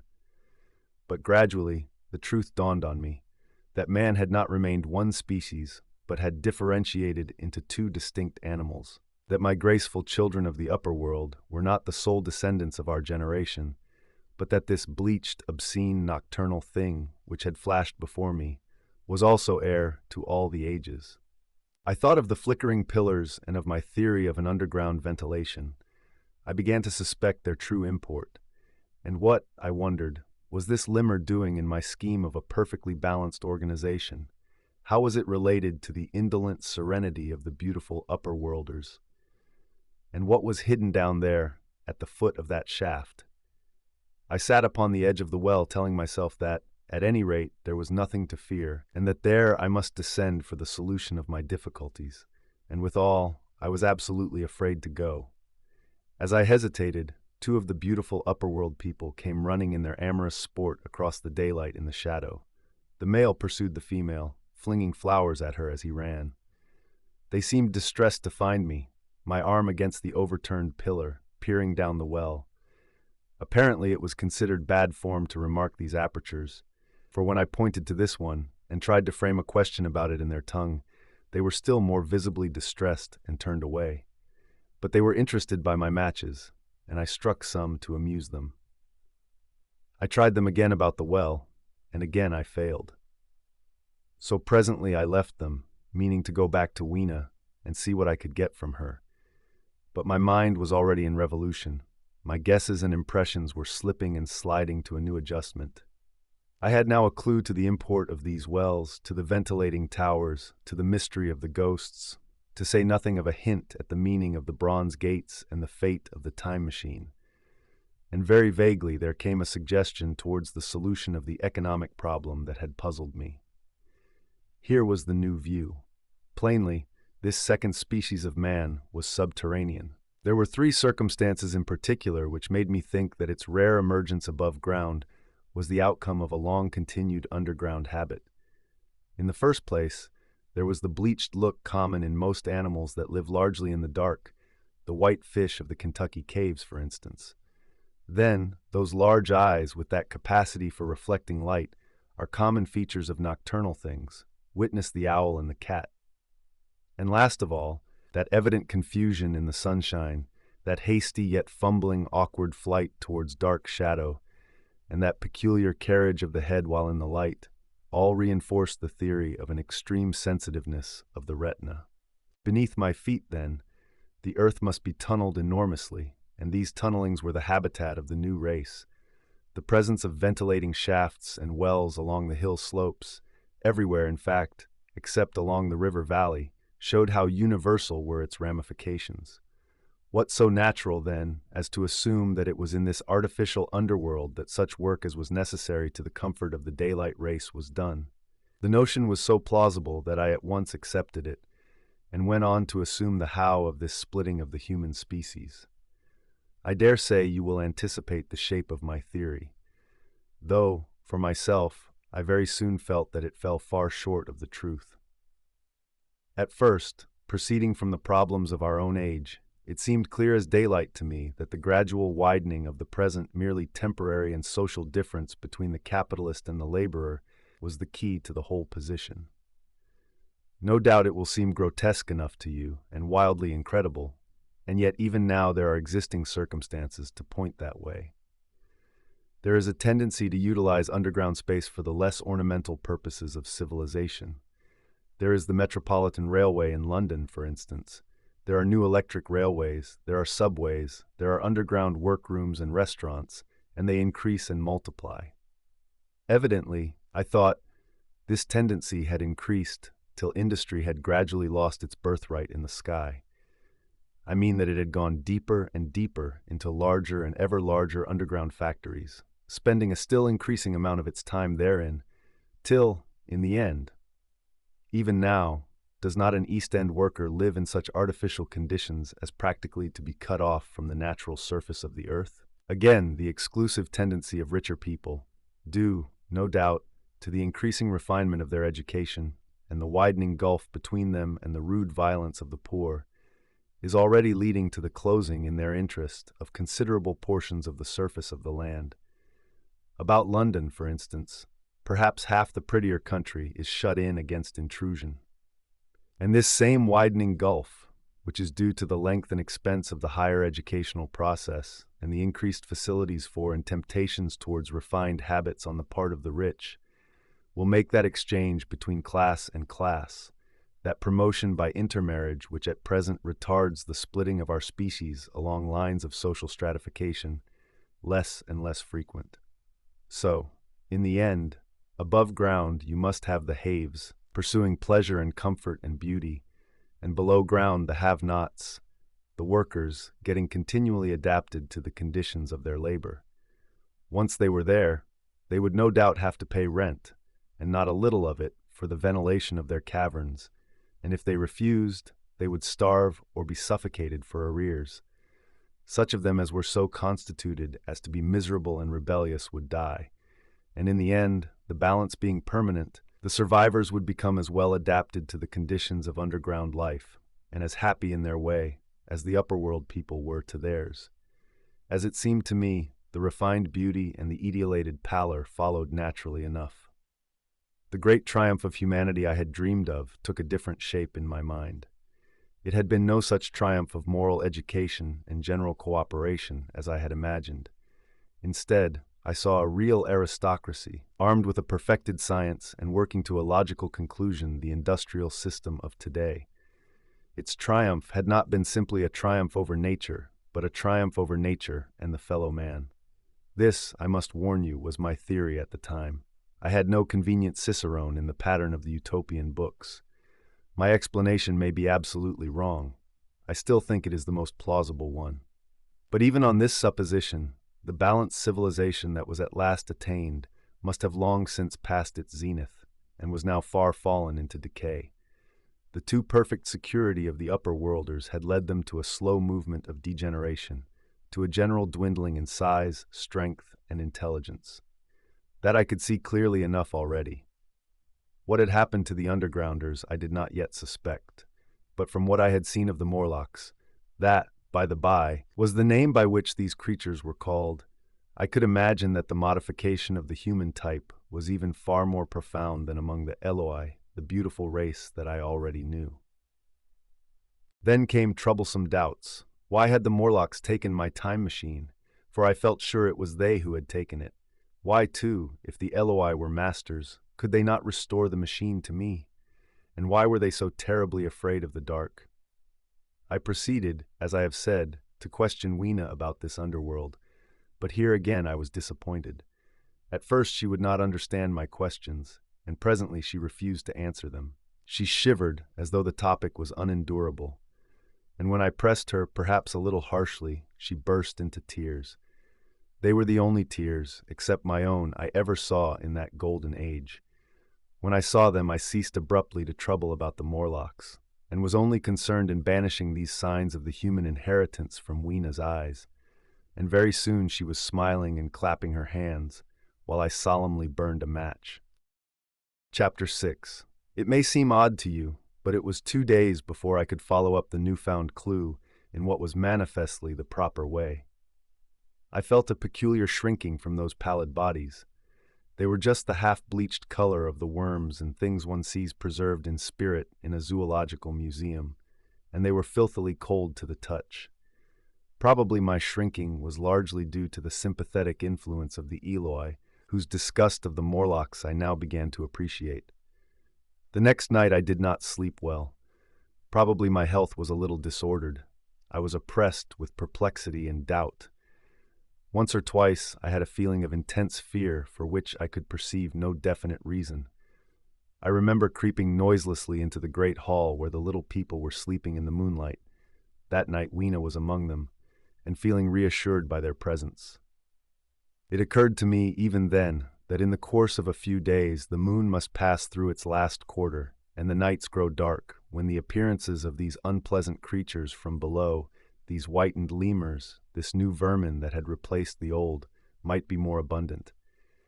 And on both these days I had the restless feeling of one who shirks an inevitable duty.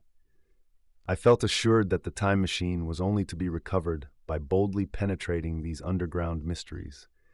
Yet I could not face the mystery. If only I had had a companion, it would have been different. But I was so horribly alone, and even to clamber down into the darkness of the well appalled me. I don't know if you will understand my feeling, but I never felt quite safe at my back. It was this restlessness, this insecurity, perhaps, that drove me further and further afield in my exploring expeditions. Going to the southwestward towards the rising country that is now called Combe Wood, I observed far off, in the direction of 19th century Banstead, a vast green structure, different in character from any I had hitherto seen. It was larger than the largest of the palaces or ruins I knew, and the facade had an oriental look, the face of it having the luster as well as the pale green tint, a kind of bluish green of a certain type of Chinese porcelain. This difference in aspect suggested a difference in use, and I was minded to push on and explore. But the day was growing late, and I had come upon the site of the place after a long and tiring circuit, so I resolved to hold over the adventure for the following day, and I returned to the welcome and the caresses of little Weena. But next morning I perceived clearly enough that my curiosity regarding the palace of green porcelain was a piece of self-deception, to enable me to shirk, by another day, an experience I dreaded. I resolved I would make the descent without further waste of time, and started out in the early morning towards a well near the ruins of granite and aluminium. Little Weena ran with me. She danced beside me to the well, but when she saw me lean over the mouth and look downward, she seemed strangely disconcerted. "Goodbye, little Weena," I said, kissing her. And then putting her down, I began to feel over the parapet for the climbing hooks. Rather hastily, I may as well confess, for I feared my courage might leak away. At first she watched me in amazement. Then she gave a most piteous cry, and running to me, she began to pull at me with her little hands. I think her opposition nerved me rather to proceed. I shook her off, perhaps a little roughly, and in another moment I was in the throat of the well. I saw her agonized face over the parapet, and smiled to reassure her. Then I had to look down at the unstable hooks to which I clung. I had to clamber down a shaft of perhaps 200 yards. The descent was effected by means of metallic bars projecting from the sides of the well, and these being adapted to the needs of a creature much smaller and lighter than myself, I was speedily cramped and fatigued by the descent. And not simply fatigued. One of the bars bent suddenly under my weight and almost swung me off into the blackness beneath. For a moment I hung by one hand, and after that experience, I did not dare to rest again. Though my arms and back were presently acutely painful, I went on clambering down the sheer descent with as quick a motion as possible. Glancing upward, I saw the aperture, a small blue disk, in which a star was visible, while little Weena's head showed as a round black projection. The thudding sound of a machine below grew louder and more oppressive. Everything save that little disk above was profoundly dark, and when I looked up again, Weena had disappeared. I was in an agony of discomfort. I had some thought of trying to go up the shaft again and leave the underworld alone. But even while I turned this over in my mind, I continued to descend. At last, with intense relief, I saw dimly coming up, a foot to the right of me, a slender loophole in the wall. Swinging myself in, I found it was the aperture of a narrow horizontal tunnel in which I could lie down and rest. It was not too soon. My arms ached, my back was cramped, and I was trembling with the prolonged terror of a fall. Besides this, the unbroken darkness had had a distressing effect upon my eyes. The air was full of the throb and hum of machinery pumping air down the shaft. I do not know how long I lay. I was roused by a soft hand touching my face. Starting up in the darkness, I snatched at my matches, and hastily striking one, I saw 3 stooping white creatures similar to the one I had seen above ground in the ruin, hastily retreating before the light. Living, as they did, in what appeared to me impenetrable darkness, their eyes were abnormally large and sensitive, just as are the pupils of the abysmal fishes, and they reflected the light in the same way. I have no doubt they could see me in that rayless obscurity, and they did not seem to have any fear of me apart from the light. But so soon as I struck a match in order to see them, they fled incontinently, vanishing into dark gutters and tunnels, from which their eyes glared at me in the strangest fashion. I tried to call to them, but the language they had was apparently different from that of the upper world people, so that I was needs left to my own unaided efforts, and the thought of flight before exploration was even then in my mind. But I said to myself, "You are in for it now," and feeling my way along the tunnel, I found the noise of machinery grow louder. Presently the walls fell away from me, and I came to a large open space, and striking another match, saw that I had entered a vast arched cavern, which stretched into utter darkness beyond the range of my light. The view I had of it was as much as one could see in the burning of a match. Necessarily my memory is vague.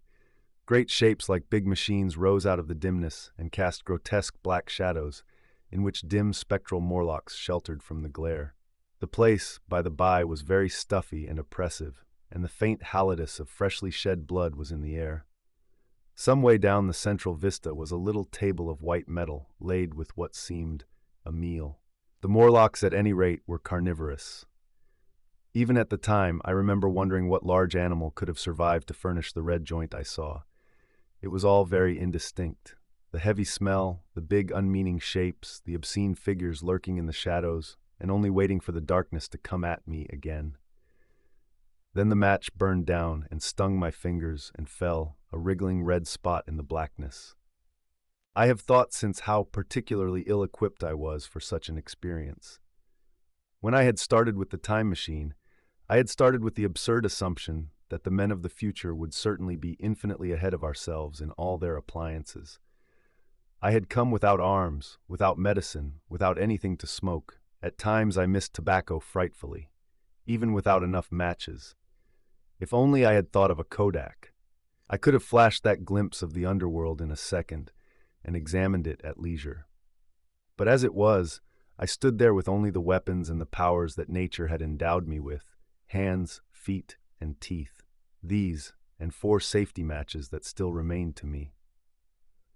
I was afraid to push my way in among all this machinery in the dark, and it was only with my last glimpse of light I discovered that my store of matches had run low. It had never occurred to me until that moment that there was any need to economize them, and I had wasted almost half the box in astonishing the upper worlders, to whom fire was a novelty. Now, as I say, I had 4 left, and while I stood in the dark, a hand touched mine, Lank fingers came feeling over my face, and I was sensible of a peculiar, unpleasant odor. I fancied I heard the breathing of a crowd of those dreadful little beings about me. I felt the box of matches in my hand being gently disengaged, and other hands behind me plucking at my clothing. The sense of these unseen creatures examining me was indescribably unpleasant. The sudden realization of my ignorance of their ways of thinking and doing came home to me very vividly in the darkness. I shouted at them as loudly as I could. They started away, and then I could feel them approaching me again. They clutched at me more boldly, whispering odd sounds to each other. I shivered violently and shouted again, rather discordantly. This time they were not so seriously alarmed, and they made a queer laughing noise as they came back at me. I will confess I was horribly frightened. I determined to strike another match and escape under the protection of its glare. I did so, and eking out the flicker with a scrap of paper from my pocket, I made good my retreat to the narrow tunnel. But I had scarce entered this when my light was blown out, and in the blackness I could hear the Morlocks rustling like wind among leaves and pattering like the rain as they hurried after me. In a moment I was clutched by several hands, and there was no mistaking that they were trying to haul me back. I struck another light and waved it in their dazzled faces. You can scarce imagine how nauseatingly inhuman they looked, those pale, chinless faces and great, lidless, pinkish-gray eyes, as they stared in their blindness and bewilderment. But I did not stay to look, I promise you. I retreated again, and when my second match had ended, I struck my third. It had almost burned through when I reached the opening into the shaft. I lay down on the edge, for the throb of the great pump below made me giddy. Then I felt sideways for the projecting hooks, and, as I did so, my feet were grasped from behind, and I was violently tugged backward. I lit my last match, and it incontinently went out. But I had my hand on the climbing bars now, and, kicking violently, I disengaged myself from the clutches of the Morlocks and was speedily clambering up the shaft, while they stayed peering and blinking up at me. All but one little wretch who followed me for some way, and well nigh secured my boot as a trophy. That climb seemed interminable to me. With the last 20 or 30 feet of it, a deadly nausea came upon me. I had the greatest difficulty in keeping my hold. The last few yards was a frightful struggle against this faintness. Several times my head swam, and I felt all the sensations of falling. At last, however, I got over the well mouth somehow, and staggered out of the ruin into the blinding sunlight. I fell upon my face. Even the soil smelt sweet and clean. Then I remember Weena kissing my hands and ears and the voices of others among the Eloi.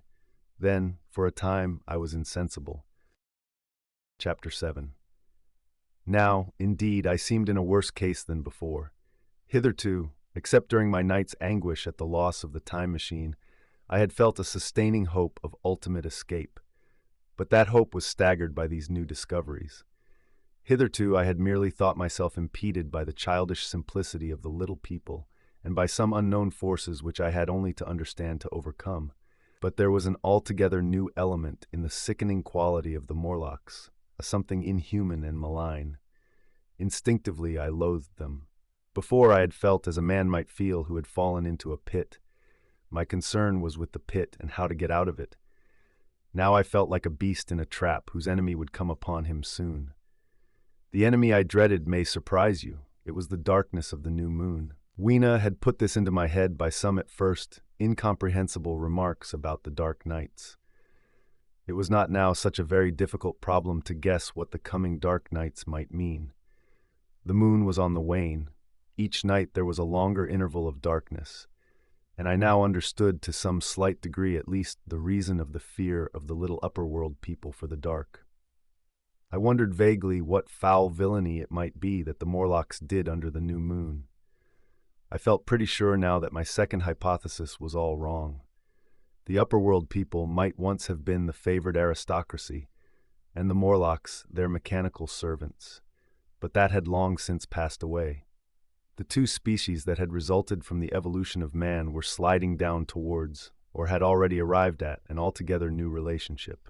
The Eloi, like the Carlovingian kings, had decayed to a mere beautiful futility. They still possessed the earth on sufferance. since the Morlocks, subterranean for innumerable generations, had come at last to find the daylit surface intolerable. And the Morlocks made their garments, I inferred, and maintained them in their habitual needs, perhaps through the survival of an old habit of service. They did it as a standing horse paws with his foot, or as a man enjoys killing animals in sport, because ancient and departed necessities had impressed it on the organism. But clearly, the old order was already in part reversed. The nemesis of the delicate ones was creeping on apace. Ages ago, thousands of generations ago, man had thrust his brother man out of the ease and the sunshine. And now that brother was coming back, changed. Already the Eloi had begun to learn one old lesson anew. They were becoming reacquainted with fear. And suddenly there came into my head the memory of the meat I had seen in the underworld. It seemed odd how it floated into my mind, not stirred up as it were by the current of my meditations, but coming in almost like a question from outside. I tried to recall the form of it. I had a vague sense of something familiar, but I could not tell what it was at the time. Still, however helpless the little people in the presence of their mysterious fear, I was differently constituted. I came out of this age of ours, this ripe prime of the human race, when fear does not paralyze and mystery has lost its terrors. I at least would defend myself. Without further delay, I determined to make myself arms and a fastness where I might sleep. With that refuge as a base, I could face this strange world with some of that confidence I had lost in realizing to what creatures, night by night, I lay exposed. I felt I could never sleep again until my bed was secure from them. I shuddered with horror to think how they must already have examined me. I wandered during the afternoon along the valley of the Thames, but found nothing that commended itself to my mind as inaccessible. All the buildings and trees seemed easily practicable to such dexterous climbers as the Morlocks, to judge by their wells must be. Then the tall pinnacles of the palace of green porcelain and the polished gleam of its walls came back to my memory, and in the evening, taking Weena like a child upon my shoulder, I went up the hills towards the southwest. The distance, I had reckoned, was 7 or 8 miles, but it must have been nearer 18. I had first seen the place on a moist afternoon, when distances are deceptively diminished. In addition, the heel of one of my shoes was loose, and a nail was working through the sole. They were comfortable old shoes I wore about indoors, so that I was lame. And it was already long past sunset when I came in sight of the palace, silhouetted black against the pale yellow of the sky. Weena had been hugely delighted when I began to carry her, but after a time she desired me to let her down, and ran along by the side of me, occasionally darting off on either hand to pick flowers to stick in my pockets. My pockets had always puzzled Weena, but at the last she had concluded that they were an eccentric kind of vase for floral decoration. At least she utilized them for that purpose. And that reminds me, in changing my jacket I found. The time traveler paused, put his hand into his pocket, and silently placed 2 withered flowers, not unlike very large white mallows, upon the little table. Then he resumed his narrative. As the hush of evening crept over the world, and we proceeded over the hill crest towards Wimbledon, Weena grew tired and wanted to return to the house of grey stone. But I pointed out the distant pinnacles of the palace of green porcelain to her, and contrived to make her understand that we were seeking a refuge there from her fear. You know that great pause that comes upon things before the dusk? Even the breeze stops in the trees. To me there is always an air of expectation about that evening stillness. The sky was clear, remote, and empty, save for a few horizontal bars far down in the sunset. Well, that night the expectation took the color of my fears.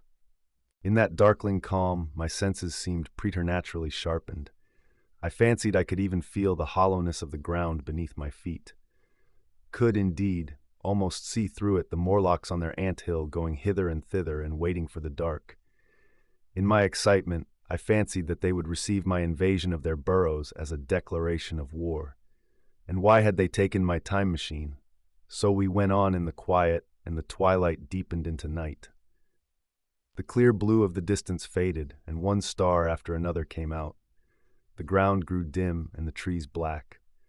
Weena's fears and her fatigue grew upon her. I took her in my arms and talked to her and caressed her. Then, as the darkness grew deeper, she put her arms round my neck and, closing her eyes, tightly pressed her face against my shoulder. So we went down a long slope into a valley, and there in the dimness I almost walked into a little river. This I waded, and went up the opposite side of the valley, past a number of sleeping houses, and by a statue, a faun or some such figure minus the head. Here too were acacias. So far I had seen nothing of the Morlocks, but it was yet early in the night, and the darker hours before the old moon rose were still to come. From the brow of the next hill I saw a thick wood spreading wide and black before me. I hesitated at this. I could see no end to it, either to the right or the left. Feeling tired, my feet in particular were very sore, I carefully lowered Weena from my shoulder as I halted and sat down upon the turf. I could no longer see the palace of green porcelain, and I was in doubt of my direction. I looked into the thickness of the wood and thought of what it might hide. Under that dense tangle of branches, one would be out of sight of the stars. Even were there no other lurking danger, a danger I did not care to let my imagination loose upon, there would still be all the roots to stumble over and the tree boles to strike against. I was very tired, too, after the excitements of the day, so I decided that I would not face it, but would pass the night upon the open hill. Weena, I was glad to find, was fast asleep. I carefully wrapped her in my jacket and sat down beside her to wait for the moonrise. The hillside was quiet and deserted, but from the black of the wood there came now and then a stir of living things. Above me shone the stars, for the night was very clear. I felt a certain sense of friendly comfort in their twinkling. All the old constellations had gone from the sky, however. That slow movement, which is imperceptible in 100 human lifetimes, had long since rearranged them in unfamiliar groupings. But the Milky Way, it seemed to me, was still the same tattered streamer of stardust as of yore. Southward, as I judged it, was a very bright red star that was new to me. It was even more splendid than our own green Sirius. And amid all these scintillating points of light, one bright planet shone kindly and steadily like the face of an old friend. Looking at these stars suddenly dwarfed my own troubles and all the gravities of terrestrial life. I thought of their unfathomable distance, and the slow, inevitable drift of their movements out of the unknown past into the unknown future. I thought of the great precessional cycle that the pole of the earth describes. Only 40 times had that silent revolution occurred during all the years that I had traversed. And during these few revolutions, all the activity, all the traditions, the complex organizations, the nations, languages, literatures, aspirations, even the mere memory of man as I knew him, had been swept out of existence. Instead were these frail creatures who had forgotten their high ancestry and the white things of which I went in terror. Then I thought of the great fear that was between the two species, and for the first time, with a sudden shiver, came the clear knowledge of what the meat I had seen might be. Yet it was too horrible. I looked at little Weena sleeping beside me, her face white and star-like under the stars, and forthwith dismissed the thought. Through that long night, I held my mind off the Morlocks as well as I could, and whiled away the time by trying to fancy I could find signs of the old constellations in the new confusion. The sky kept very clear, except for a hazy cloud or so. No doubt I dozed at times. Then, as my vigil wore on, came a faintness in the eastward sky, like the reflection of some colorless fire, and the old moon rose, thin and peaked and white. And close behind, and overtaking it, and overflowing it, the dawn came, pale at first, and then growing pink and warm. No Morlocks had approached us. Indeed, I had seen none upon the hill that night, and in the confidence of renewed day, it almost seemed to me that my fear had been unreasonable. I stood up and found my foot with the loose heel swollen at the ankle and painful under the heel, so I sat down again, took off my shoes, and flung them away. I awakened Weena, and we went down into the wood, now green and pleasant instead of black and forbidding. We found some fruit wherewith to break our fast. We soon met others of the dainty ones, laughing and dancing in the sunlight as though there was no such thing in nature as the night. And then I thought once more of the meat that I had seen. I felt assured now of what it was, and from the bottom of my heart I pitied this last feeble rill from the great flood of humanity. Clearly, At some time in the long ago of human decay, the Morlocks' food had run short. Possibly they had lived on rats and such like vermin. Even now, man is far less discriminating and exclusive in his food than he was, far less than any monkey. His prejudice against human flesh is no deep-seated instinct. And so these inhuman sons of men. I tried to look at the thing in a scientific spirit. After all, they were less human and more remote than our cannibal ancestors of 3,000 or 4,000 years ago.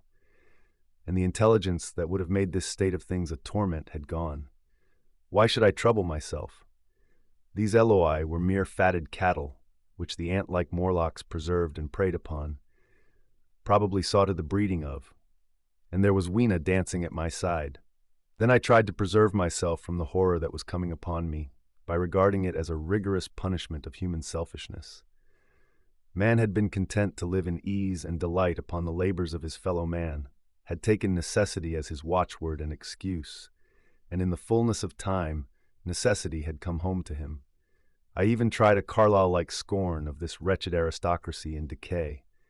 But this attitude of mind was impossible. However great their intellectual degradation, the Eloi had kept too much of the human form not to claim my sympathy, and to make me perforce a sharer in their degradation and their fear. I had at that time very vague ideas as to the course I should pursue. My first was to secure some safe place of refuge, and to make myself such arms of metal or stone as I could contrive. That necessity was immediate. In the next place, I hoped to procure some means of fire, so that I should have the weapon of a torch at hand, for nothing, I knew, would be more efficient against these Morlocks. Then I wanted to arrange some contrivance to break open the doors of bronze under the white sphinx. I had in mind a battering ram. I had a persuasion that if I could enter those doors and carry a blaze of light before me, I should discover the time machine and escape. I could not imagine the Morlocks were strong enough to move it far away. Weena I had resolved to bring with me to our own time. And turning such schemes over in my mind, I pursued our way towards the building which my fancy had chosen as our dwelling. Chapter 8. I found the palace of green porcelain when we approached it about noon, deserted and falling into ruin. Only ragged vestiges of glass remained in its windows, and great sheets of the green facing had fallen away from the corroded metallic framework. It lay very high upon a turfy down, and looking northeastward before I entered it, I was surprised to see a large estuary, or even creek, where I judged Wandsworth and Battersea must once have been. I thought then, though I never followed up the thought, of what might have happened or might be happening to the living things in the sea. The material of the palace proved on examination to be indeed porcelain, and along the face of it I saw an inscription in some unknown character. I thought, rather foolishly, that Weena might help me to interpret this, but I only learned that the bare idea of writing had never entered her head. She always seemed to me, I fancy, more human than she was, perhaps because her affection was so human. Within the big valves of the door, which were open and broken, we found, instead of the customary hall, a long gallery lit by many side windows. At the first glance I was reminded of a museum. The tiled floor was thick with dust, and a remarkable array of miscellaneous objects was shrouded in the same gray covering. Then I perceived, standing strange and gaunt in the center of the hall, what was clearly the lower part of a huge skeleton. I recognized by the oblique feet that it was some extinct creature after the fashion of the megatherium. The skull and the upper bones lay beside it in the thick dust, and in one place, where rainwater had dropped through a leak in the roof, the thing itself had been worn away. Further in the gallery was the huge skeleton barrel of a brontosaurus. My museum hypothesis was confirmed. Going towards the side, I found what appeared to be sloping shelves, and, clearing away the thick dust, I found the old familiar glass cases of our own time. But they must have been airtight to judge from the fair preservation of some of their contents. Clearly we stood among the ruins of some latter-day South Kensington.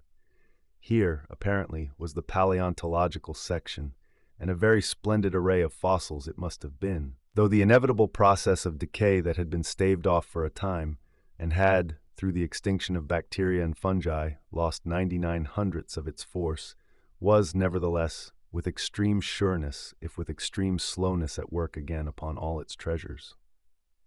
Here and there I found traces of the little people in the shape of rare fossils broken to pieces or threaded in strings upon reeds, and the cases had in some instances been bodily removed by the Morlocks as I judged. The place was very silent. The thick dust deadened our footsteps. Weena, who had been rolling a sea urchin down the sloping glass of a case, presently came as I stared about me, and very quietly took my hand and stood beside me. And at first I was so much surprised by this ancient monument of an intellectual age that I gave no thought to the possibilities it presented. Even my preoccupation about the time machine receded a little from my mind. And at first I was so much surprised by this ancient monument of an intellectual age that I gave no thought to the possibilities it presented. Even my preoccupation about the time machine receded a little from my mind. To judge from the size of the place, this palace of green porcelain had a great deal more in it than a gallery of paleontology, possibly historical galleries. It might be even a library. To me, at least in my present circumstances, these would be vastly more interesting than this spectacle of old-time geology in decay. Exploring, I found another short gallery running transversely to the first. This appeared to be devoted to minerals, and the sight of a block of sulfur set my mind running on gunpowder. But I could find no saltpeter, indeed no nitrates of any kind. Doubtless they had deliquesced ages ago. Yet the sulfur hung in my mind and set up a train of thinking. As for the rest of the contents of that gallery, though on the whole they were the best preserved of all I saw, I had little interest. I am no specialist in mineralogy, and I went on down a very ruinous aisle running parallel to the first hall I had entered. Apparently this section had been devoted to natural history, but everything had long since passed out of recognition. A few shriveled and blackened vestiges of what had once been stuffed animals, desiccated mummies in jars that had once held spirit, a brown dust of departed plants. That was all. I was sorry for that, because I should have been glad to trace the patent readjustments by which the conquest of animated nature had been attained. Then we came to a gallery of simply colossal proportions, but singularly ill-lit. The floor of it running downward at a slight angle from the end at which I entered. At intervals, white globes hung from the ceiling, many of them cracked and smashed, which suggested that originally the place had been artificially lit. Here I was more in my element, for rising on either side of me were the huge bulks of big machines, all greatly corroded and many broken down, but some still fairly complete. You know I have a certain weakness for mechanism, and I was inclined to linger among these, the more so as for the most part they had the interest of puzzles, and I could make only the vaguest guesses at what they were for. I fancied that if I could solve their puzzles, I should find myself in possession of powers that might be of use against the Morlocks. Suddenly Weena came very close to my side, so suddenly that she startled me. Had it not been for her, I do not think I should have noticed that the floor of the gallery sloped at all, taught one. The end I had come in at was quite above ground, and was lit by rare slit-like windows. As you went down the length, the ground came up against these windows, until at last there was a pit like the area of a London house before each, and only a narrow line of daylight at the top. I went slowly along, puzzling about the machines, and had been too intent upon them to notice the gradual diminution of the light, until Weena's increasing apprehensions drew my attention. Then I saw that the gallery ran down at last into a thick darkness. I hesitated, and then, as I looked round me, I saw that the dust was less abundant and its surface less even. Further away towards the dimness, it appeared to be broken by a number of small, narrow footprints. My sense of the immediate presence of the Morlocks revived at that. I felt that I was wasting my time in the academic examination of machinery. I called to mind that it was already far advanced in the afternoon, and that I had still no weapon, no refuge, and no means of making a fire. And then down in the remote blackness of the gallery, I heard a peculiar pattering, and the same odd noises I had heard down the well. I took Weena's hand. Then, struck with a sudden idea, I left her and turned to a machine from which projected a lever, not unlike those in a signal box. Clambering upon the stand and grasping this lever in my hands, I put all my weight upon it sideways. Suddenly Weena, deserted in the central aisle, began to whimper. I had judged the strength of the lever pretty correctly, for it snapped after a minute's strain, and I rejoined her with a mace in my hand more than sufficient, I judged, for any Morlock skull I might encounter. And I longed very much to kill a Morlock or so. Very inhuman, you may think, to want to go killing one's own descendants. But it was impossible, somehow, to feel any humanity in the things. Only my disinclination to leave Weena, and a persuasion that if I began to slake my thirst for murder, my time machine might suffer, restrained me from going straight down the gallery and killing the brutes I heard. Well, mace in one hand and Weena in the other, I went out of that gallery and into another and still larger one, which at the first glance reminded me of a military chapel hung with tattered flags. The brown and charred rags that hung from the sides of it I presently recognized as the decaying vestiges of books.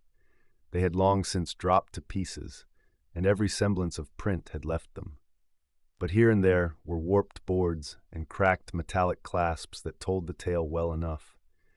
Had I been a literary man, I might, perhaps, have moralized upon the futility of all ambition.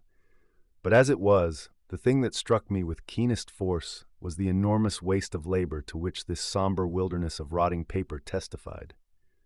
At the time, I will confess that I thought chiefly of the philosophical transactions and my own 17 papers upon physical optics.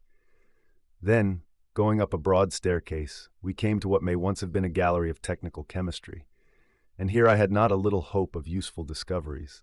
Except at one end where the roof had collapsed, this gallery was well preserved.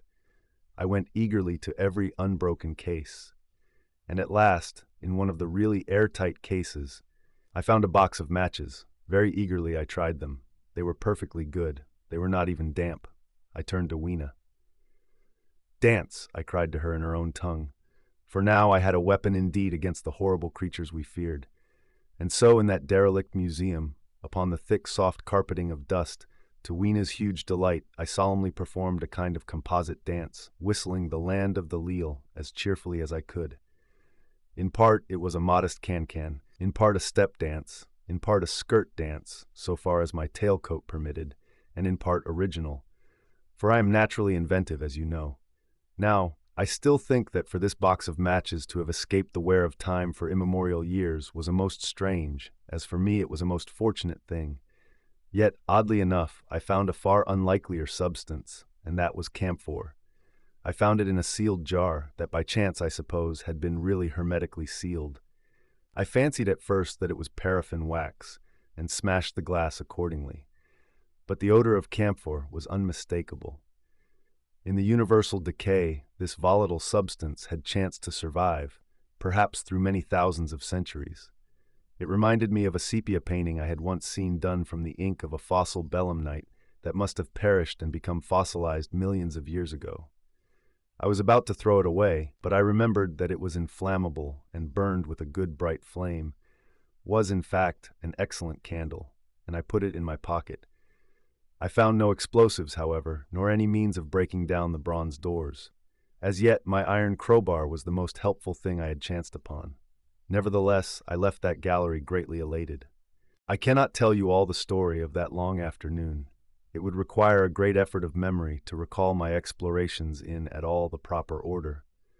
I remember a long gallery of rusting stands of arms, and how I hesitated between my crowbar and a hatchet or a sword. I could not carry both, however, and my bar of iron promised best against the bronze gates. There were numbers of guns, pistols, and rifles. The most were masses of rust, but many were of some new metal, and still fairly sound. But any cartridges or powder there may once have been had rotted into dust. One corner I saw was charred and shattered, perhaps I thought by an explosion among the specimens. In another place was a vast array of idols, Polynesian, Mexican, Grecian, Phoenician, every country on earth, I should think. And here, yielding to an irresistible impulse, I wrote my name upon the nose of a steatite monster from South America that particularly took my fancy. As the evening drew on, my interest waned. I went through gallery after gallery, dusty, silent, often ruinous, the exhibits sometimes mere heaps of rust and lignite, sometimes fresher. In one place I suddenly found myself near the model of a tin mine, and then by the merest accident I discovered in an airtight case 2 dynamite cartridges. I shouted "Eureka!" and smashed the case with joy. Then came a doubt. I hesitated. Then, selecting a little side gallery, I made my essay. I never felt such a disappointment as I did in waiting 5, 10, 15 minutes for an explosion that never came. Of course, the things were dummies, as I might have guessed from their presence. I really believe that, had they not been so, I should have rushed off incontinently and blown Sphinx, bronze doors, and, as it proved, my chances of finding the time machine altogether into non-existence. It was after that, I think, that we came to a little open court within the palace. It was turfed and had 3 fruit trees, so we rested and refreshed ourselves. Towards sunset, I began to consider our position. Night was creeping upon us, and my inaccessible hiding place had still to be found. But that troubled me very little now. I had in my possession a thing that was, perhaps, the best of all defenses against the Morlocks. I had matches. I had the camphor in my pocket, too, if a blaze were needed. It seemed to me that the best thing we could do would be to pass the night in the open, protected by a fire. In the morning there was the getting of the time machine. Towards that, as yet, I had only my iron mace. But now, with my growing knowledge, I felt very differently towards those bronze doors. Up to this, I had refrained from forcing them, largely because of the mystery on the other side. They had never impressed me as being very strong, and I hoped to find my bar of iron not altogether inadequate for the work. Chapter 9. We emerged from the palace while the sun was still in part above the horizon. I was determined to reach the White Sphinx early the next morning, and ere the dusk I purposed pushing through the woods that had stopped me on the previous journey. My plan was to go as far as possible that night, and then, building a fire, to sleep in the protection of its glare. Accordingly, as we went along, I gathered any sticks or dried grass I saw, and presently had my arms full of such litter. Thus loaded, our progress was slower than I had anticipated, and besides, Weena was tired. And I began to suffer from sleepiness too, so that it was full night before we reached the wood. Upon the shrubby hill of its edge, Weena would have stopped, fearing the darkness before us, but a singular sense of impending calamity, that should indeed have served me as a warning, drove me onward. I had been without sleep for a night and 2 days, and I was feverish and irritable. I felt sleep coming upon me, and the Morlocks with it. While we hesitated, among the black bushes behind us, and dim against their blackness, I saw 3 crouching figures. There was scrub and long grass all about us, and I did not feel safe from their insidious approach. The forest, I calculated, was rather less than a mile across. If we could get through it to the bare hillside, there, as it seemed to me, was an altogether safer resting place.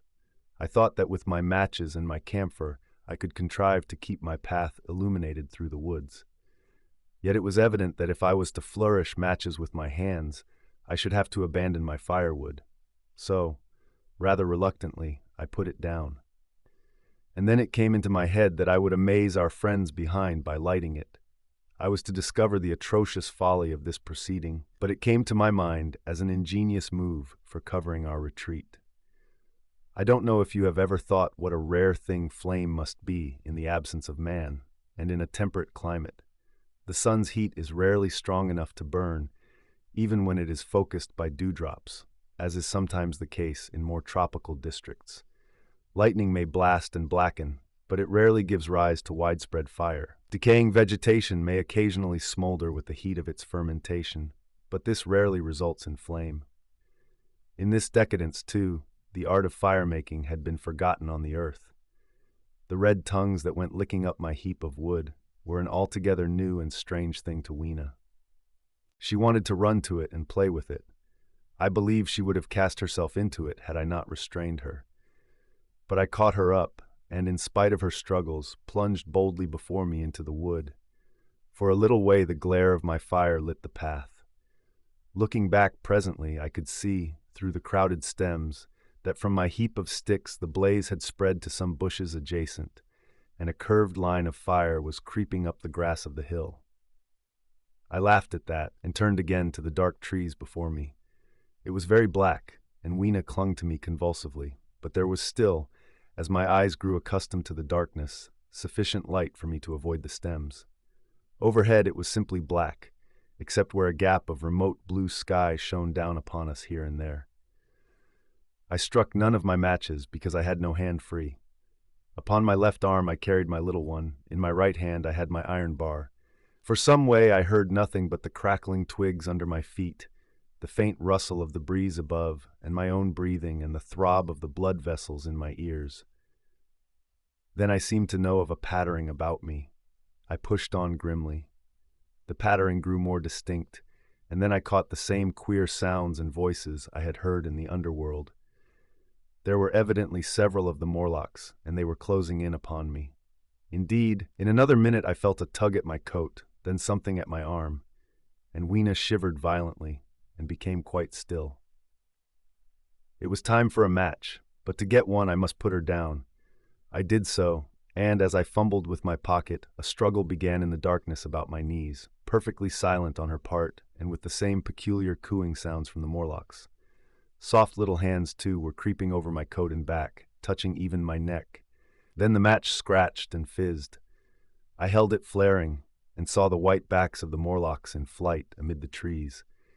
I hastily took a lump of camphor from my pocket, and prepared to light as soon as the match should wane. Then I looked at Weena. She was lying clutching my feet and quite motionless, with her face to the ground. With a sudden fright, I stooped to her. She seemed scarcely to breathe. I lit the block of camphor and flung it to the ground, and as it spit and flared up and drove back the Morlocks in the shadows, I knelt down and lifted her. The wood behind seemed full of the stir and murmur of a great company. She seemed to have fainted. I put her carefully upon my shoulder and rose to push on, and then there came a horrible realization. In maneuvering with my matches and Weena, I had turned myself about several times, and now I had not the faintest idea in what direction lay my path. For all I knew, I might be facing back towards the palace of green porcelain. I found myself in a cold sweat. I had to think rapidly what to do. I determined to build a fire and encamp where we were. I put Weena, still motionless, down upon a turfy bowl, and very hastily, as my first lump of camphor waned, I began collecting sticks and leaves. Here and there, out of the darkness round me, the Morlock's eyes shone like carbuncles. The camphor flickered and went out. I lit a match, and as I did so, two white forms that had been approaching Weena dashed hastily away. One was so blinded by the light that he came straight for me, and I felt his bones grind under the blow of my fist. He gave a whoop of dismay, staggered a little way, and fell down. I lit another piece of camphor and went on gathering my bonfire. Presently I noticed how dry was some of the foliage above me, for since my arrival on the time machine, a matter of a week, no rain had fallen. So, instead of casting about among the trees for fallen twigs, I began leaping up and dragging down branches. Very soon I had a choking smoky fire of green wood and dry sticks and could economize my camphor. Then I turned to where Weena lay beside my iron mace. I tried what I could to revive her, but she lay like one dead. I could not even satisfy myself whether or not she breathed. Now the smoke of the fire beat over towards me, and it must have made me heavy of a sudden. Moreover, the vapor of camphor was in the air. My fire would not need replenishing for an hour or so.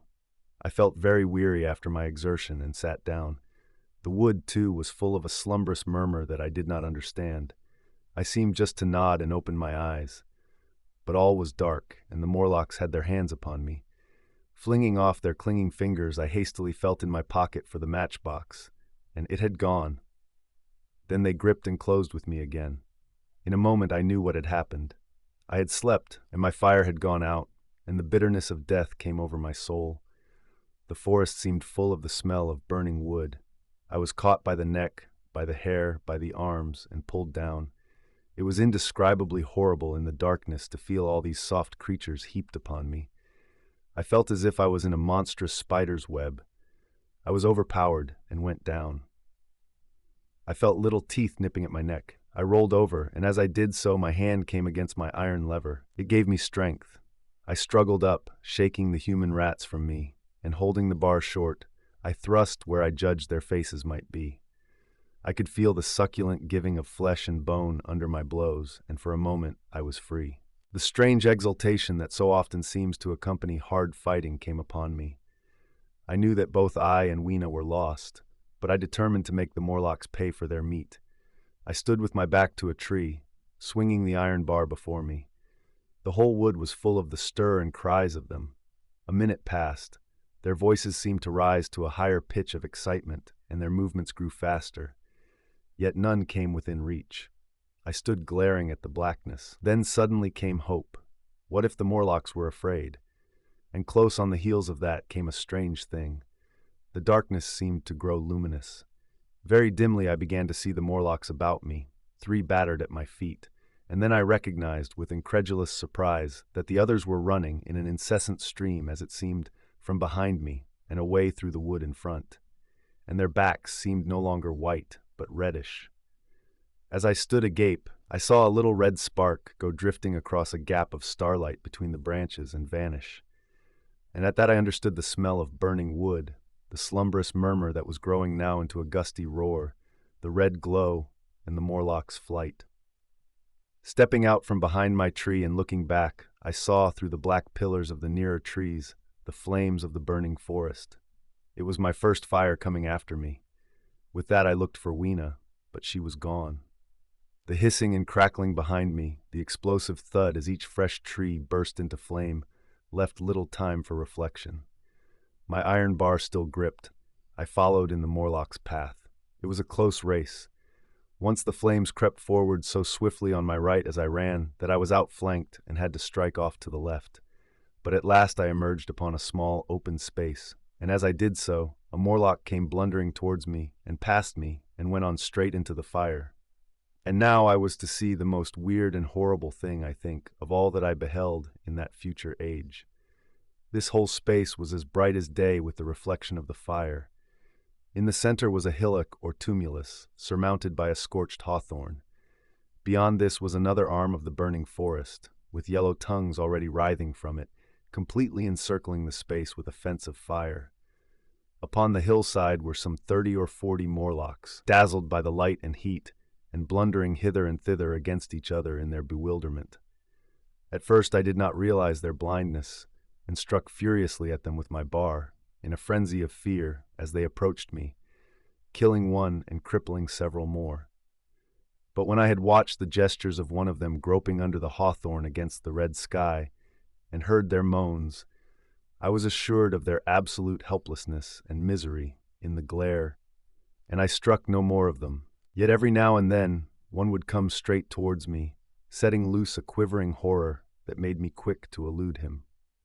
At one time, the flames died down somewhat, and I feared the foul creatures would presently be able to see me.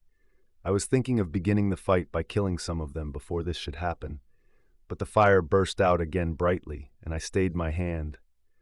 I walked about the hill among them and avoided them, looking for some trace of Weena. But Weena was gone. At last I sat down on the summit of the hillock and watched this strange, incredible company of blind things groping to and fro and making uncanny noises to each other as the glare of the fire beat on them. The coiling uprush of smoke streamed across the sky, and through the rare tatters of that red canopy, remote as though they belonged to another universe, shone the little stars. 2 or 3 Morlocks came blundering into me, and I drove them off with blows of my fists, trembling as I did so. For the most part of that night I was persuaded it was a nightmare. I bit myself and screamed in a passionate desire to awake. I beat the ground with my hands, and got up and sat down again, and wandered here and there, and again sat down. Then I would fall to rubbing my eyes and calling upon God to let me awake. Thrice I saw Morlocks put their heads down in a kind of agony and rush into the flames. But, at last, above the subsiding red of the fire, above the streaming masses of black smoke, and the whitening and blackening tree stumps, and the diminishing numbers of these dim creatures, came the white light of the day. I searched again for traces of Weena, but there were none. It was plain that they had left her poor little body in the forest. I cannot describe how it relieved me to think that it had escaped the awful fate to which it seemed destined. As I thought of that, I was almost moved to begin a massacre of the helpless abominations about me, but I contained myself. The hillock, as I have said, was a kind of island in the forest. From its summit I could now make out through a haze of smoke the palace of green porcelain, and from that I could get my bearings for the White Sphinx. And so, leaving the remnant of these damned souls still going hither and thither and moaning as the day grew clearer. I tied some grass about my feet and limped on across smoking ashes and among black stems that still pulsated internally with fire towards the hiding place of the time machine. I walked slowly, for I was almost exhausted as well as lame, and I felt the intensest wretchedness for the horrible death of little Weena. It seemed an overwhelming calamity. Now in this old familiar room, it is more like the sorrow of a dream than an actual loss. But that morning it left me absolutely lonely again, terribly alone. I began to think of this house of mine, of this fireside, of some of you, and with such thoughts came a longing that was pain. But as I walked over the smoking ashes under the bright morning sky, I made a discovery. In my trouser pocket were still some loose matches. The box must have leaked before it was lost. Chapter 10. About 8 or 9 in the morning, I came to the same seat of yellow metal from which I had viewed the world upon the evening of my arrival. I thought of my hasty conclusions upon that evening and could not refrain from laughing bitterly at my confidence. Here was the same beautiful scene, the same abundant foliage, the same splendid palaces and magnificent ruins, the same silver river running between its fertile banks. The gay robes of the beautiful people moved hither and thither among the trees. Some were bathing in exactly the place where I had saved Weena, and that suddenly gave me a keen stab of pain. And like blots upon the landscape rose the cupolas above the ways to the underworld. I understood now what all the beauty of the upper world people covered. Very pleasant was their day, as pleasant as the day of the cattle in the field. Like the cattle, they knew of no enemies and provided against no needs, and their end was the same. I grieved to think how brief the dream of the human intellect had been. It had committed suicide. It had set itself steadfastly towards comfort and ease, a balanced society with security and permanency as its watchword. It had attained its hopes, to come to this at last. Once life and property must have reached almost absolute safety. The rich had been assured of his wealth and comfort, the toiler assured of his life and work. No doubt in that perfect world there had been no unemployed problem, no social question left unsolved, and a great quiet had followed. It is a law of nature we overlook, that intellectual versatility is the compensation for change, danger, and trouble. An animal perfectly in harmony with its environment is a perfect mechanism. Nature never appeals to intelligence until habit and instinct are useless. There is no intelligence where there is no change and no need of change. Only those animals partake of intelligence that have to meet a huge variety of needs and dangers. So as I see it, the upper-world man had drifted towards his feeble prettiness and the underworld to mere mechanical industry. But that perfect state had lacked one thing even for mechanical perfection: absolute permanency. Apparently, as time went on, the feeding of the underworld, however it was effected, had become disjointed. Mother Necessity, who had been staved off for a few thousand years, came back again, and she began below. The underworld being in contact with machinery, which, however perfect, still needs some little thought-outside habit, had probably retained perforce rather more initiative, if less of every other human character, than the upper. And when other meat failed them, they turned to what old habit had hitherto forbidden. So I say I saw it in my last view of the world of 800 and 2701. It may be as wrong an explanation as mortal wit could invent. It is how the thing shaped itself to me, and as that I give it to you.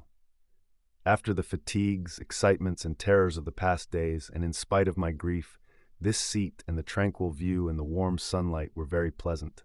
I was very tired and sleepy, and soon my theorizing passed into dozing. Catching myself at that, I took my own hint, and spreading myself out upon the turf, I had a long and refreshing sleep. I awoke a little before sunsetting. I now felt safe against being caught napping by the Morlocks, and stretching myself, I came on down the hill towards the White Sphinx. I had my crowbar in one hand, and the other hand played with the matches in my pocket. And now came a most unexpected thing. As I approached the pedestal of the Sphinx, I found the bronze valves were open. They had slid down into grooves. At that I stopped short before them, hesitating to enter. Within was a small apartment, and on a raised place in the corner of this was the time machine. I had the small levers in my pocket. So here, after all my elaborate preparations for the siege of the White Sphinx, was a meek surrender. I threw my iron bar away, almost sorry not to use it. A sudden thought came into my head as I stooped towards the portal. For once, at least, I grasped the mental operations of the Morlocks. Suppressing a strong inclination to laugh, I stepped through the bronze frame and up to the time machine. I was surprised to find it had been carefully oiled and cleaned. I have suspected since that the Morlocks had even partially taken it to pieces while trying in their dim way to grasp its purpose. Now as I stood and examined it, finding a pleasure in the mere touch of the contrivance, the thing I had expected happened. The bronze panels suddenly slid up and struck the frame with a clang. I was in the dark, trapped. So the Morlocks thought. At that I chuckled gleefully. I could already hear their murmuring laughter as they came towards me. Very calmly I tried to strike the match. I had only to fix on the levers and depart then like a ghost. But I had overlooked one little thing. The matches were of that abominable kind that light only on the box. You may imagine how all my calm vanished. The little brutes were close upon me. One touched me. I made a sweeping blow in the dark at them with the levers and began to scramble into the saddle of the machine. Then came one hand upon me and then another. Then I had simply to fight against their persistent fingers for my levers, and at the same time feel for the studs over which these fitted. One indeed, they almost got away from me. As it slipped from my hand, I had to butt in the dark with my head. I could hear the Morlock's skull ring to recover it. It was a nearer thing than the fight in the forest, I think, this last scramble. But at last the lever was fitted and pulled over.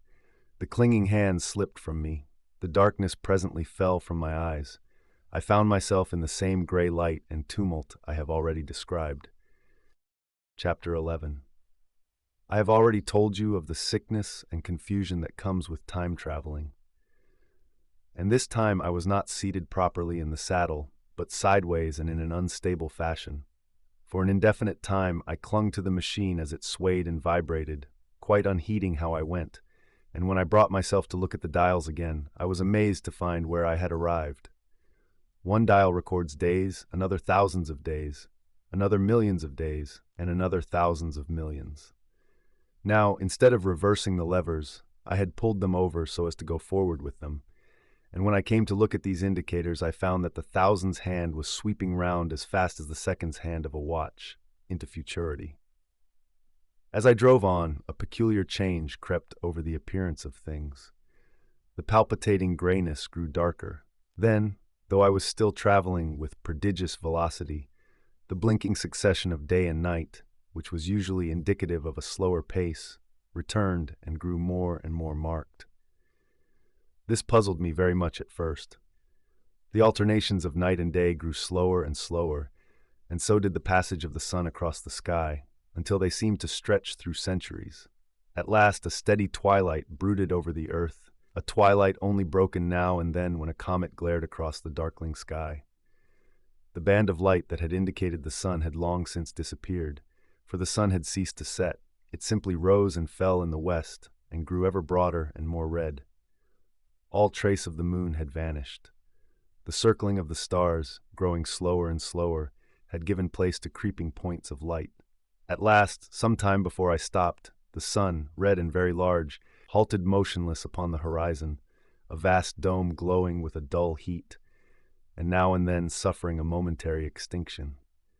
At one time it had for a little while glowed more brilliantly again, but it speedily reverted to its sullen red heat. I perceived by this slowing down of its rising and setting that the work the tidal drag was done. The earth had come to rest with one face to the sun, even as in our own time the moon faces the earth. Very cautiously, for I remembered my former headlong fall, I began to reverse my motion. Slower and slower went the circling hands until the thousands one seemed motionless, and the daily one was no longer a mere mist upon its scale. Still slower, until the dim outlines of a desolate beach grew visible. I stopped very gently and sat upon the time machine, looking round. The sky was no longer blue. Northeastward it was inky black, and out of the blackness shone brightly and steadily the pale white stars. Overhead it was a deep Indian red and starless, and southeastward it grew brighter to a glowing scarlet where, cut by the horizon lay the huge hull of the sun, red and motionless. The rocks about me were of a harsh reddish color, and all the trace of life that I could see at first was the intensely green vegetation that covered every projecting point on their southeastern face. It was the same rich green that one sees on forest moss or on the lichen in caves, plants which like these grow in a perpetual twilight. The machine was standing on a sloping beach. The sea stretched away to the southwest to rise into a sharp, bright horizon against the wan sky. There were no breakers and no waves, for not a breath of wind was stirring. Only a slight oily swell rose and fell like a gentle breathing, and showed that the eternal sea was still moving and living. And along the margin where the water sometimes broke was a thick incrustation of salt, pink under the lurid sky. There was a sense of oppression in my head, and I noticed that I was breathing very fast. The sensation reminded me of my only experience of mountaineering, and from that I judged the air to be more rarefied than it is now. Far away up the desolate slope I heard a harsh scream, and saw a thing like a huge white butterfly go slanting and fluttering up into the sky, and circling, disappear over some low hillocks beyond. The sound of its voice was so dismal that I shivered and seated myself more firmly upon the machine. Looking round me again, I saw that, quite near, what I had taken to be a reddish mass of rock was moving slowly towards me. Then I saw the thing was really a monstrous crab-like creature. Can you imagine a crab as large as yonder table, with its many legs moving slowly and uncertainly, its big claws swaying, its long antennas like carters' whips waving and feeling, and its stalked eyes gleaming at you on either side of its metallic front? Its back was corrugated and ornamented with ungainly bosses, and a greenish incrustation blotched it here and there. I could see the many palps of its complicated mouth flickering and feeling as it moved. As I stared at this sinister apparition crawling towards me, I felt a tickling on my cheek as though a fly had lighted there. I tried to brush it away with my hand, but in a moment it returned, and almost immediately came another by my ear. I struck at this and caught something thread-like. It was drawn swiftly out of my hand. With a frightful qualm, I turned, and I saw that I had grasped the antenna of another monster crab that stood just behind me. Its evil eyes were wriggling on their stalks, its mouth was all alive with appetite, and its vast, ungainly claws, smeared with an algal slime, were descending upon me. In a moment my hand was on the lever, and I had placed a month between myself and these monsters. But I was still on the same beach, and I saw them distinctly now as soon as I stopped. Dozens of them seemed to be crawling here and there, in the somber light, among the foliated sheets of intense green. I cannot convey the sense of abominable desolation that hung over the world. The red eastern sky, the northward blackness, the salt Dead Sea, the stony beach crawling with these foul, slow-stirring monsters, the uniform poisonous-looking green of the lichenous plants, the thin air that hurts one's lungs, all contributed to an appalling effect. I moved on 100 years, and there was the same red sun, a little larger, a little duller, the same dying sea, the same chill air, and the same crowd of earthy crustacea creeping in and out among the green weed and the red rocks. And in the westward sky I saw a curved pale line like a vast new moon. So I traveled, stopping ever and again, in great strides of 1,000 years or more, drawn on by the mystery of the earth's fate, watching with a strange fascination the sun grow larger and duller in the westward sky, and the life of the old earth ebb away. At last, more than 30 million years hence, the huge red-hot dome of the sun had come to obscure nearly 1/10 part of the darkling heavens.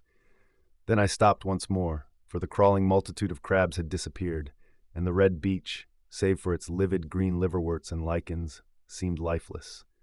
And now it was flecked with white. A bitter cold assailed me. Rare white flakes ever and again came eddying down. To the northeastward, the glare of snow lay under the starlight of the sable sky, and I could see an undulating crest of hillocks pinkish white. There were fringes of ice along the sea margin, with drifting masses further out, but the main expanse of that salt ocean, all bloody under the eternal sunset, was still unfrozen. I looked about me to see if any traces of animal life remained. A certain indefinable apprehension still kept me in the saddle of the machine, but I saw nothing moving in earth or sky or sea. The green slime on the rocks alone testified that life was not extinct. A shallow sandbank had appeared in the sea, and the water had receded from the beach. I fancied I saw some black object flopping about upon this bank, but it became motionless as I looked at it, and I judged that my eye had been deceived, and that the black object was merely a rock. The stars in the sky were intensely bright and seemed to me to twinkle very little.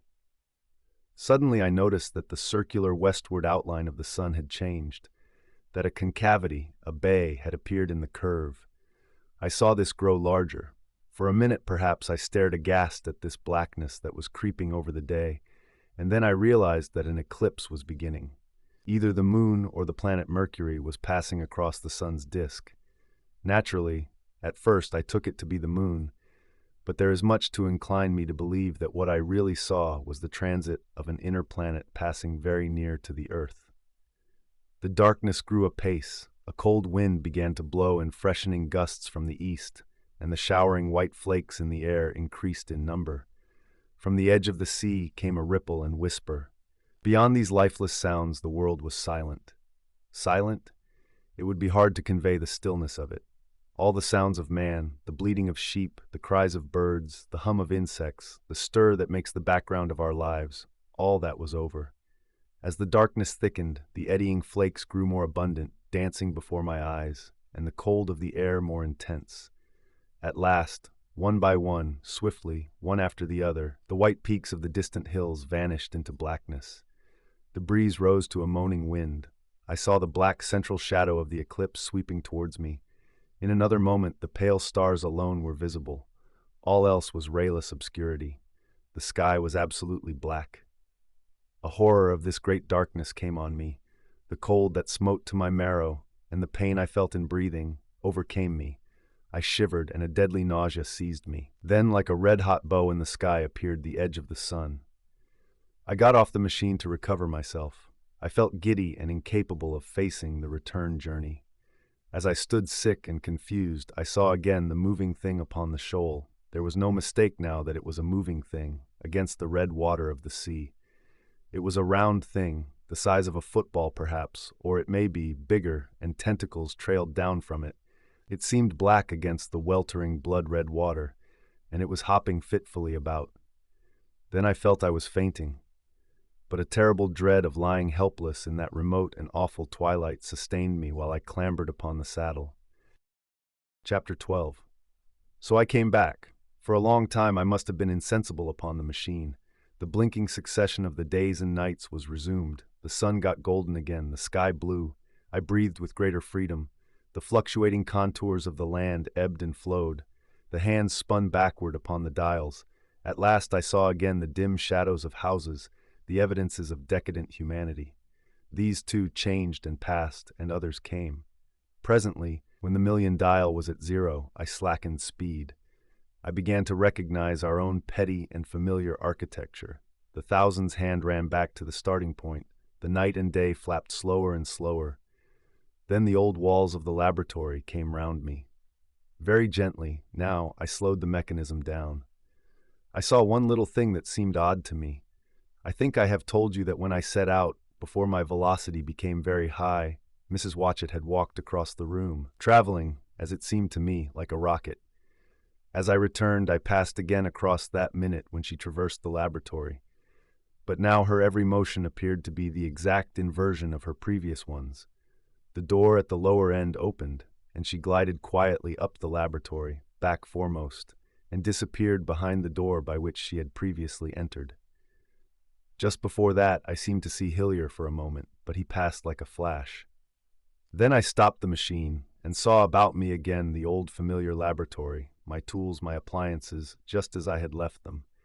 I got off the thing very shakily and sat down upon my bench. For several minutes I trembled violently. Then I became calmer. Around me was my old workshop again, exactly as it had been. I might have slept there, and the whole thing have been a dream. And yet, not exactly. The thing had started from the southeast corner of the laboratory. It had come to rest again in the northwest, against the wall where you saw it. That gives you the exact distance from my little lawn to the pedestal of the White Sphinx, into which the Morlocks had carried my machine. For a time, my brain went stagnant. Presently I got up and came through the passage here, limping because my heel was still painful and feeling sorely begrimed. I saw the Pall Mall Gazette on the table by the door. I found the date was indeed today, and looking at the timepiece, saw the hour was almost 8 o'clock. I heard your voices and the clatter of plates. I hesitated. I felt so sick and weak. Then I sniffed good, wholesome meat and opened the door on you. You know the rest. I washed and dined, and now I am telling you the story. I know, he said after a pause, that all this will be absolutely incredible to you. To me, the one incredible thing is that I am here tonight in this old familiar room looking into your friendly faces and telling you these strange adventures. He looked at the medical man. No, I cannot expect you to believe it. Take it as a lie or a prophecy. Say I dreamed it in the workshop. Consider I have been speculating upon the destinies of our race until I have hatched this fiction. Treat my assertion of its truth as a mere stroke of art to enhance its interest. And taking it as a story, what do you think of it? He took up his pipe and began, in his old accustomed manner, to tap with it nervously upon the bars of the grate. There was a momentary stillness. Then chairs began to creak and shoes to scrape upon the carpet. I took my eyes off the time traveler's face and looked round at his audience. They were in the dark, and little spots of color swam before them. The medical man seemed absorbed in the contemplation of our host. The editor was looking hard at the end of his cigar, the sixth. The journalist fumbled for his watch. The others, as far as I remember, were motionless. The editor stood up with a sigh. "What a pity it is you're not a writer of stories," he said, putting his hand on the time traveler's shoulder. "You don't believe it?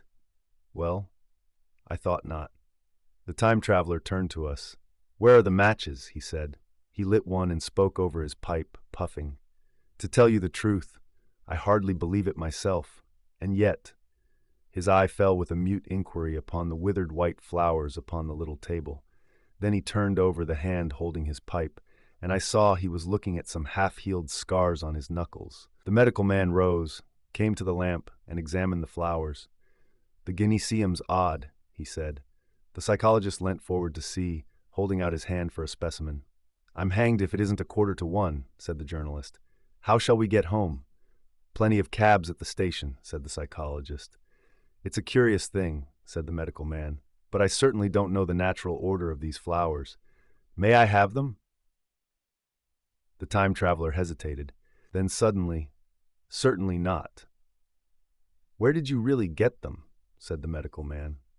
The time traveler put his hand to his head. He spoke like one who was trying to keep hold of an idea that eluded him. "They were put into my pocket by Weena when I traveled into time." He stared round the room. "I'm damned if it isn't all going. This room and you and the atmosphere of every day is too much for my memory. Did I ever make a time machine, or a model of a time machine? Or is it all only a dream? They say life is a dream, a precious poor dream at times, but I can't stand another that won't fit. It's madness. And where did the dream come from? I must look at that machine, if there is one." He caught up the lamp swiftly and carried it, flaring red, through the door into the corridor. We followed him. There in the flickering light of the lamp was the machine sure enough, squat, ugly, and askew, a thing of brass, ebony, ivory, and translucent glimmering quartz. Solid to the touch, for I put out my hand and felt the rail of it, and with brown spots and smears upon the ivory, and bits of grass and moss upon the lower parts, and one rail bent awry. The time traveler put the lamp down on the bench and ran his hand along the damaged rail. "It's all right now," he said. "The story I told you was true. I'm sorry to have brought you out here in the cold."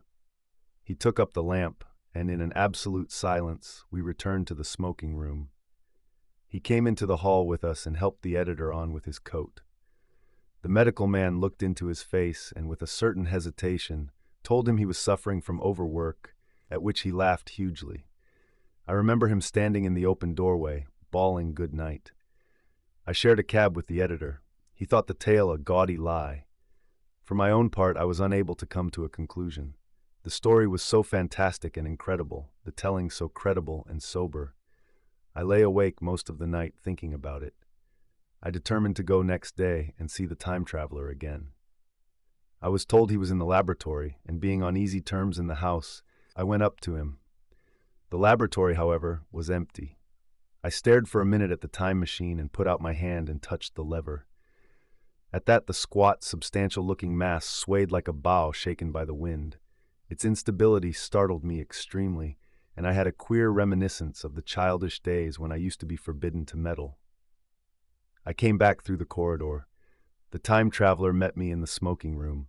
He was coming from the house. He had a small camera under one arm and a knapsack under the other. He laughed when he saw me and gave me an elbow to shake. "I'm frightfully busy," said he, "with that thing in there." "But is it not some hoax?" I said. "Do you really travel through time?" "Really and truly I do." And he looked frankly into my eyes. He hesitated. His eye wandered about the room.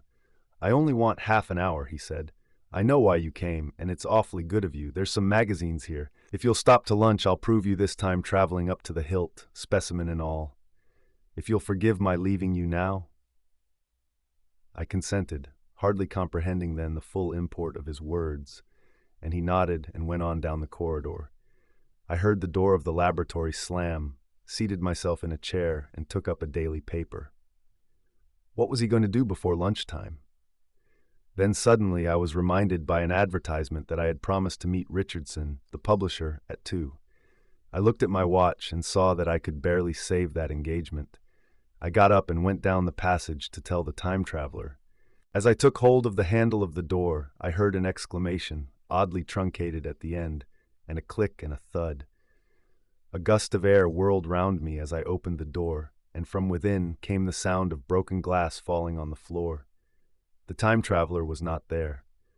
I seemed to see a ghostly, indistinct figure sitting in a whirling mass of blackened brass for a moment. A figure so transparent that the bench behind with its sheets of drawings was absolutely distinct. But this phantasm vanished as I rubbed my eyes. The time machine had gone. Save for a subsiding stir of dust, the further end of the laboratory was empty. A pane of the skylight had apparently just been blown in. I felt an unreasonable amazement. I knew that something strange had happened, and for the moment could not distinguish what the strange thing might be. As I stood staring, the door into the garden opened, and the manservant appeared.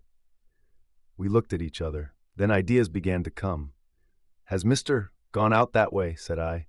"No, sir. No one has come out this way. I was expecting to find him here." At that I understood.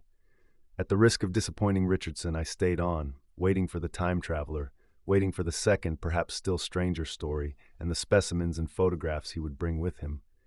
But I am beginning now to fear that I must wait a lifetime.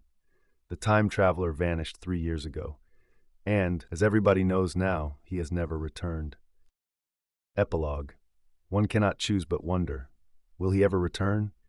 It may be that he swept back into the past and fell among the blood-drinking, hairy savages of the age of unpolished stone, into the abysses of the Cretaceous Sea, or among the grotesque saurians, the huge reptilian brutes of the Jurassic times. He may even now, if I may use the phrase, be wandering on some plesiosaurus-haunted oolitic coral reef, or beside the lonely saline lakes of the Triassic Age.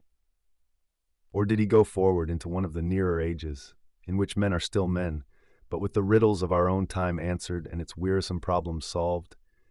Into the manhood of the race. For I, for my own part, cannot think that these latter days of weak experiment, fragmentary theory, and mutual discord are indeed man's culminating time. I say for my own part. He, I know, for the question had been discussed among us long before the time machine was made, thought but cheerlessly of the advancement of mankind, and saw in the growing pile of civilization only a foolish heaping that must inevitably fall back upon and destroy its makers in the end. If that is so, it remains for us to live as though it were not so. But to me the future is still black and blank, is a vast ignorance, lit at a few casual places by the memory of his story.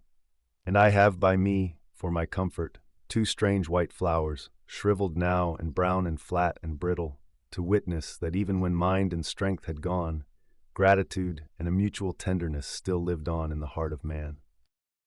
Thank you for listening.